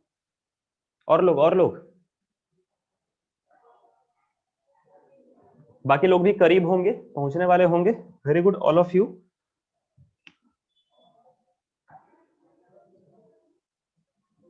कैसे कर लेंगे इसको? रिमाइंडर ऑफ 9 की power 50 is equal to remainder of, ऐसा लिख लें, 3 की पावर 2 का पावर 25/7। कितने बच्चे इस तरीके से बढ़ रहे थे? Very good, okay. क्या है ये? 9 आ रहा है ना, 3 की पावर 2 क्या आ रहा है? 9 आ रहा है। 9 मतलब क्या हो गया? 7 + 2 हो गया, 7 + 2, इसको मैंने लिख लिया। 7 + 2 का पावर 25/7 का जो रिमाइंडर बचेगा वही रिमाइंडर उसका बचेगा। इसका रिमाइंडर कितना बच जाएगा? तो इसका रिमाइंडर बच जाएगा बच्चों, जो रिमाइंडर 2 की पावर 25/7 का बचेगा। ठीक है बच्चों, तो 2 तो जब आए तो बहुत आसान है काम, जब नीचे में डिनोमिनेटर में 7 रहे। 2 की पावर 3 कर दो, क्या हो जाएगा? 2 की पावर 3 की power 8 into 2/7, all right, is equal to, ये 8 आ गया ना, 8 हो गया ये। 7 + 1 की पावर 2 आ रहा है आंसर। 2 कैसे आ रहा है? हो गया, नहीं नहीं नहीं नहीं, सॉरी, यहाँ पर गलत मैंने कर दिया है, यहाँ पर मैंने गलत कर दिया है, आप लोग ध्यान देंगे थोड़ा। हाँ, वहां पर तो 50 ही रहेगा ना, यहाँ पर तो 50 ही रहेगा। ठीक है, यहाँ पर 50 रहेगा, 25 नहीं रहेगा, क्योंकि 9 को मैंने 3 स्क्वायर लिखा है। ठीक है, 9 को मैंने 3 स्क्वायर लिखा है। All right, everybody clear? तो यहाँ पर 50 ही आ जाएगा, यहाँ पर 50 आ गया। यहाँ पर कितना हो जाएगा? 16 हो जाएगा, 16 3 जा 48 और 2 की पावर 2 बच जाएगा। ठीक है, तो ये हो गया 7 + 1 की पावर 16 इंटू 2 की पावर 2/7। इसमें जो रिमाइंडर बचेगा वही अपने काम का है। तो 7 + 1 की पावर 16 में तो 1 बच जाएगा, 1 की पावर 16/7 का रिमाइंडर इंटू 2 की पावर 2। तो यहाँ पर आई थिंक सब बच्चों को क्लियर हो जाएगा कि answer is 4। In case of any doubt please ask, D is the right answer.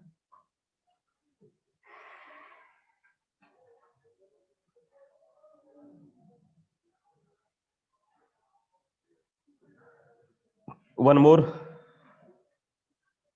ये बना चुके हैं क्या? शायद नहीं, बना। 2 आ रहा है, बी आ रहा है आंसर। Let me check. हाँ 2 is the right answer, 2 is the right answer.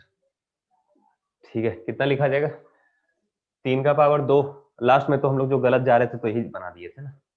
ठीक है, तो उसमें आंसर कितना आ रहा था? 2 आ रहा था। ऑल राइट, क्लियर है। तो 3 का पावर 2 लिख लेंगे, 25 आ जाएगा। 25 को 3 से डिवाइड करेंगे, 24 आ जाएगा, रिमाइंडर 1 बचेगा। ठीक है, तो 2 की पावर 1 बच जाएगा खाली, 2 की पावर 1/7। ऑल राइट, ऑनलाइन किसे किसका आंसर सही आ रहा है? Nishant, Ayush, Satyam, very good all of you. बाकी लोग जो ट्राई कर रहे थे, करीब हैं, वो लोग भी कीप डूइंग गुड वर्क। 3 का पावर 2 लिख लिया, इसका पावर 25 लिख लिया, अपॉन 7, 9 को लिख लिया, 7 प्लस 2 का पावर 25। ठीक है, तो ये क्या आ गया? 2 का पावर 25, इसका रिमाइंडर क्या हो गया? 2 का पावर 25, ठीक है ना सब, बाई 7। फिर इसको कैसे कर लिया हम लोगों ने? 2 का पावर 3 का पावर 8 इंटू 2/7, इस तरीके से लिख लिया। आज की क्लास में कोई डाउट? अभी तक में कोई डाउट? चलिए, अभी मैंने इतना ही तक आप लोगों के लिए आज का लेक्चर तैयार किया था, लेकिन अभी अपने को और जरूरत, हम लोग कुछ बेहतरीन चीजों को सीखेंगे आज, कुछ और बेहतरीन चीजों को सीखेंगे। आई होप ये सारी चीजें आपके समझ में आ गई हो। सो यहीं पर सीख लेते हैं। चलिए, कुछ कैलकुलेशन हैक करेंगे हम लोग, कुछ कैलकुलेशन हैक करेंगे। ठीक है, चलो, बहुत सारे बच्चों को आता भी होगा। A square of 15, 25, 35, 45, 55, 65, 75, 85, 95। ठीक है, इनके स्क्वायर्स को सीखते हैं हम लोग। ठीक है, बस ऐसे चुटकी बजाते हुए आप लोग बता सकोगे कि इसका स्क्वायर क्या होगा। स्क्वायर मतलब समझते हैं ना सब बच्चे? 15 का स्क्वायर मतलब 15 इंटू 15, 25 का स्क्वायर मतलब 25 इंटू 25। ऑलराइट, क्लियर है? अभी देखो, 15 का स्क्वायर इज इक्वल टू क्या है कि 5 का स्क्वायर करो, कितना आया? 25। ठीक है, यहां पर क्या है बच्चों? 1। यहां पर क्या है? 1। 1 से एक ज्यादा क्या होता है? 2। तो 1 को 2 से मल्टीप्लाई करो। ठीक है, नेक्स्ट चलो 45 पे आता है। 5 का स्क्वायर करो, 25। यहां पर क्या है? 4। 4 से एक ज्यादा क्या होता है? 5। 4 इंटू 5, 45 का स्क्वायर कितना? 2025। Is that clear? ठीक है, 55 का स्क्वायर करो, 5 का स्क्वायर क्या? 25। 5 से एक ज्यादा क्या होता है? 6। 5 इंटू 6, 3025। 55 का स्क्वायर। ठीक है, 65 का स्क्वायर निकालता है। 5 का स्क्वायर करो, 25 आ गया। 6 से एक बड़ा क्या होता है? 7। 6 इंटू 7 कितना? 42। 4225। क्लियर है सब बच्चे? बताओ 95 का स्क्वायर बताओ।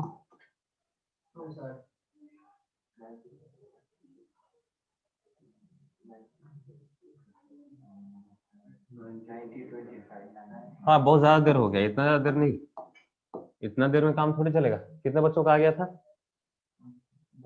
2 का आ गया था। चलो ठीक है, टाइप करने में देर हो जाता होगा, वैसे तो सब बना। 85 का स्क्वायर, 8 से एक ज्यादा 9। 9 गुना 8, 72। लास्ट में तो 25 ही रहना है। ठीक है बच्चों, क्लियर है? अब ये खाली 2 डिजिट वाले में काम करेगा। ठीक है, 2 डिजिट वाले में काम करेगा। ऑलराइट, 35 का स्क्वायर 1225। 25 का स्क्वायर 2 3 जा 625। 75 का स्क्वायर 7 8 जा 5625। I hope this is clear to all of you. ठीक है, चलो कुछ और कैलकुलेशन हैक करते हैं हम लोग।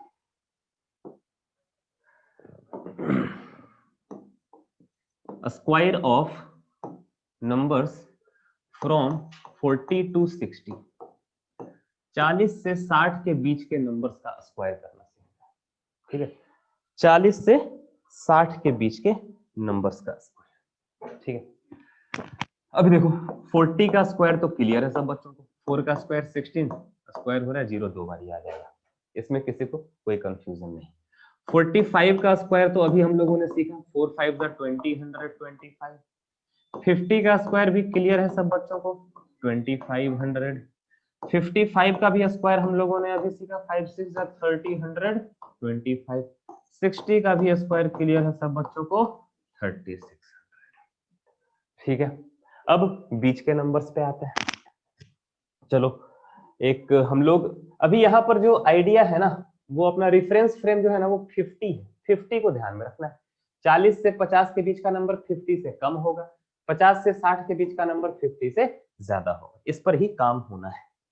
ठीक है, जैसे देखो मैं दो नंबर एक साथ लेता हूँ, एक तो मैंने 42 लिया और दूसरा मैंने लिया 57।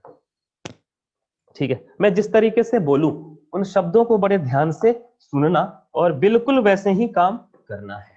ठीक है, 42 50 से कम की ज्यादा, कम। 57 50 से ज्यादा की कम, ज्यादा। 42 50 से कितना कम, 8 कम, 50 माइनस 8। 57 50 से कितना ज्यादा, 7 ज्यादा। ठीक है, बड़े ध्यान से। 50 का आधा कितना होता है बच्चों, 25। 25 माइनस 8 कितना होगा बच्चों, 25 माइनस 8 कितना होगा, 17 आ जाएगा, तो उस 17 को लिख लीजिए। ठीक है, अभी 50 का आधा कितना, 25 प्लस 7 है ना, तो 25 प्लस 7 कितना, 32, लिख लीजिए उसको। ठीक है, लिख लिए उसको, 32 को लिख लिए। अब आगे की कहानी, यहां तक में कंफर्टेबल है सब बच्चे। अब आगे की कहानी बड़े ही ध्यान से, माइनस 8 का स्क्वायर कितना, 64 बिठा दीजिए, यही हो गया फिर 42 का स्क्वायर। ठीक है, फिर 7 का स्क्वायर कितना, 49, तो 3249 इज द स्क्वायर ऑफ 57। विश्वास नहीं हो रहा है, चलो कैलकुलेट करके देख लेते हैं। देखो अब यहां पर जो मैं कैलकुलेट कर रहा हूं, यहां पर जो मैं कैलकुलेट कर रहा हूं, चलो इसे एक बार पचा लो, डाइजेस्ट कर लो जो मैंने बताया अभी।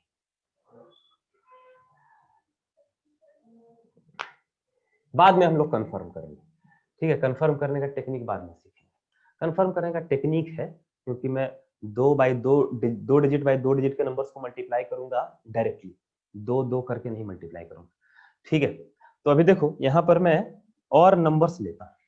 ठीक है, 51 का स्क्वायर चाहिए अपने को। 51 50 से ज्यादा है, कितना ज्यादा है, 1 ज्यादा है। 50 का हाफ करा कितना आया, 25 आया। ठीक है, 25 प्लस 1 कितना आया, 26 आया। 1 का स्क्वायर कितना, 1, तो 2601 इज द स्क्वायर ऑफ 50। एक सही जवाब आया था, सब बच्चे कर पा रहे हैं। ठीक है, चलिए 52 का स्क्वायर करते हैं। 52 क्या है बच्चों, 50 से ज्यादा है, कितना ज्यादा है, 2 ज्यादा है, तो ये कितना आ गया, 25। ठीक है, 25 प्लस 2 करा कितना आ गया, 27। 2 का स्क्वायर कितना, 4, तो 2704। ठीक है बच्चों, 40 से 60 के बीच के सारे नंबर्स का इस तरीके से आप स्क्वायर बहुत ही आसानी से कर सकते हैं। I hope it is clear up to here. So 59 का स्क्वायर करें,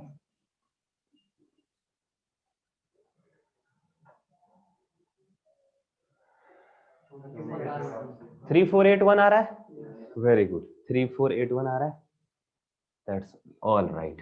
क्या हो जाएगा, 50 से बड़ा है, कितना बड़ा है, 9 बड़ा है। 50 का आधा कितना, 25, ऐड करा तो 34 आ गया। 9 का स्क्वायर कितना, 81, 3481। ऑल राइट, क्लियर है सब बच्चे। चलो अब थोड़ा 40 वाले रेंज में चलते हैं। 43 का करो,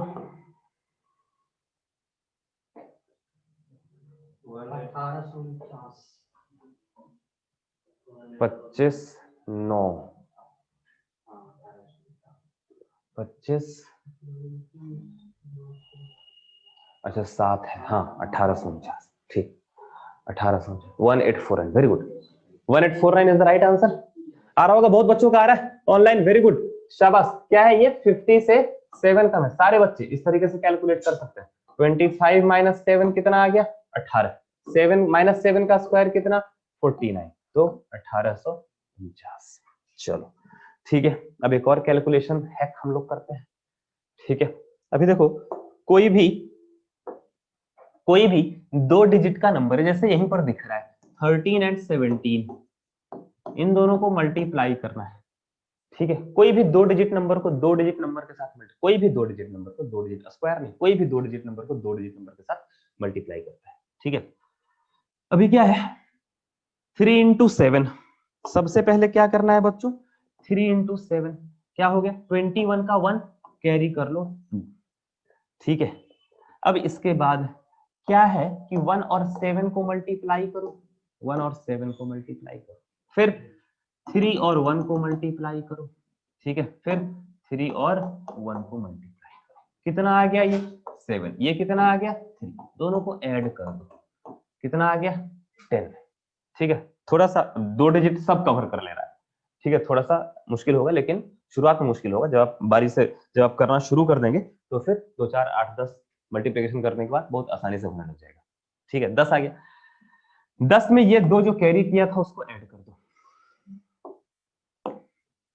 ठीक है, ये 2 जो कैरी किया था उसको ऐड कर दो, कितना हो गया 12 हो गया, 12 का 2 यहां पर आ जाएगा, ठीक है। कैरी कितना हो गया, कैरी 1 हो गया, ठीक है। अब क्या करना है, इस 1 और 1 को मल्टीप्लाई करना है, ठीक है। 1 1 जा 1, 1 प्लस 1 कैरी लिया हुआ था हम लोगों ने, ठीक है। चलो फिर से कोई स्क्वायर हम लोग जो भी निकाले उसमें से ही देखते हैं, ठीक है। जैसे 57 का स्क्वायर कितना हो जाएगा, 25 7 3249 हो जाएगा, ठीक है, 3249 आ जाएगा। 57 का स्क्वायर इज 3249। चलो हम लोग इस तरीके से करते हैं, 57 इंटू 57 इस तरीके से करते हैं, 7 7 जा, ध्यान से 7 7 जा 49 का 9 बच गया 4, ठीक है। अब क्या करना है, अब क्या करना है, 5 को 7 से, 7 को 5 से, इस तरीके से मल्टीप्लाई करके ऐड कर देना है। 5 7 35, 7 5 35, 35 प्लस 35 इज 70, 70 प्लस 4 इज 74, ठीक है। 70 प्लस 4 कितना आ गया बच्चों, 74 आ गया, ठीक है, 74। अभी अपने पास कितना बच गया है 7, अभी इस 5 और 5 को मल्टीप्लाई करो, 5 5 जा 25, 25 प्लस 7 32, 3249 आ रहा है, ठीक है, 3249। Is that clear? I hope यहां तक कंफर्टेबल है। तो बेसिकली अभी और ज्यादा कैलकुलेशन नहीं बताऊंगा, अदरवाइज वो कंफ्यूजन का रूप ले लेगा। ऑलराइट, क्लियर है? तो यहाँ पर ये अगर आप सीखो ना सीखो अभी, लेकिन इतना कम से कम जरूर सीख लेना है कि 15 25 35 45 55 65 75 85 95 के स्क्वायर्स निकालना एंड 40 टू 60 के बीच के किसी नंबर का स्क्वायर निकालना, ठीक है, क्लियर है? अभी ये वाला मैं प्रेशर नहीं डाल रहा हूं कि इसको आप सीखो ही, लेकिन आप सीख सकते हो, जब भी 2/2 का मल्टीप्लिकेशन हो तो इस तरीके से कर सकते हैं, ठीक है। ऑलराइट, एक और कर दूं 2/2 का, 2/2 का एक और कर पाएंगे आप लोग? कितने बच्चे सीख चुके?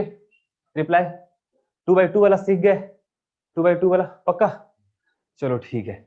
ऑनलाइन कितने लोग सीख गए 2/2 वाला? रिप्लाई यस सर, एक बच्चा सीख गया, 2 बच्चा सीख गया, हाँ वेरी गुड, बहुत सारे लोग, वेरी गुड, ऑसम। चलो इसका कर लो 31 इंटू 79, एक 31 इंटू 79, बहुत बढ़िया,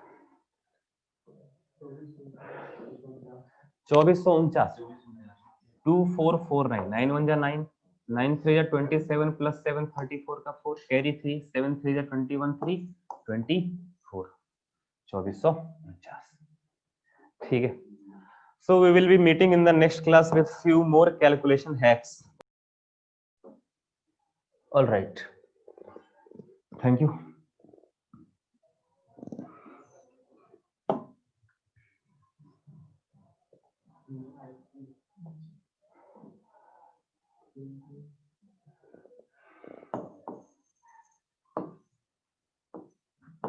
ASTC, ठीक है, all positive, sine positive, tan positive, cos positive, उसके अलावा सब निगेटिव अदर देन रेसिप्रोकल। यहाँ पर साइन पॉजिटिव और कोसेक भी पॉजिटिव, ठीक है। अब देखिए आप लोग क्लास 10th में कॉम्प्लीमेंट्री एंगल फॉर्मूला पढ़े, कॉम्प्लीमेंट्री एंगल फॉर्मूला पढ़े, ऑलराइट। कॉम्प्लीमेंट्री एंगल फॉर्मूला में क्या है, साइन 90 डिग्री माइनस थीटा बराबर cos थीटा, ठीक है। इसी को मैं ऐसे भी लिख सकता हूं, साइन π/2 माइनस थीटा बराबर cos थीटा, ठीक है। 90 डिग्री की जगह π/2 मैंने लिख दिया। π/2 एंगल ही है, ये रेडियन में है, एंगल इन रेडियन। ये वाला जो एंगल था ऊपर वाला 90 डिग्री, ये क्या था, एंगल इन डिग्री, एंगल ये डिग्री में था। उससे कोई फर्क नहीं पड़ता, जितना एंगल रहेगा उतना माइनस थीटा करने पर वैसा रिजल्ट आ जाएगा, ठीक है।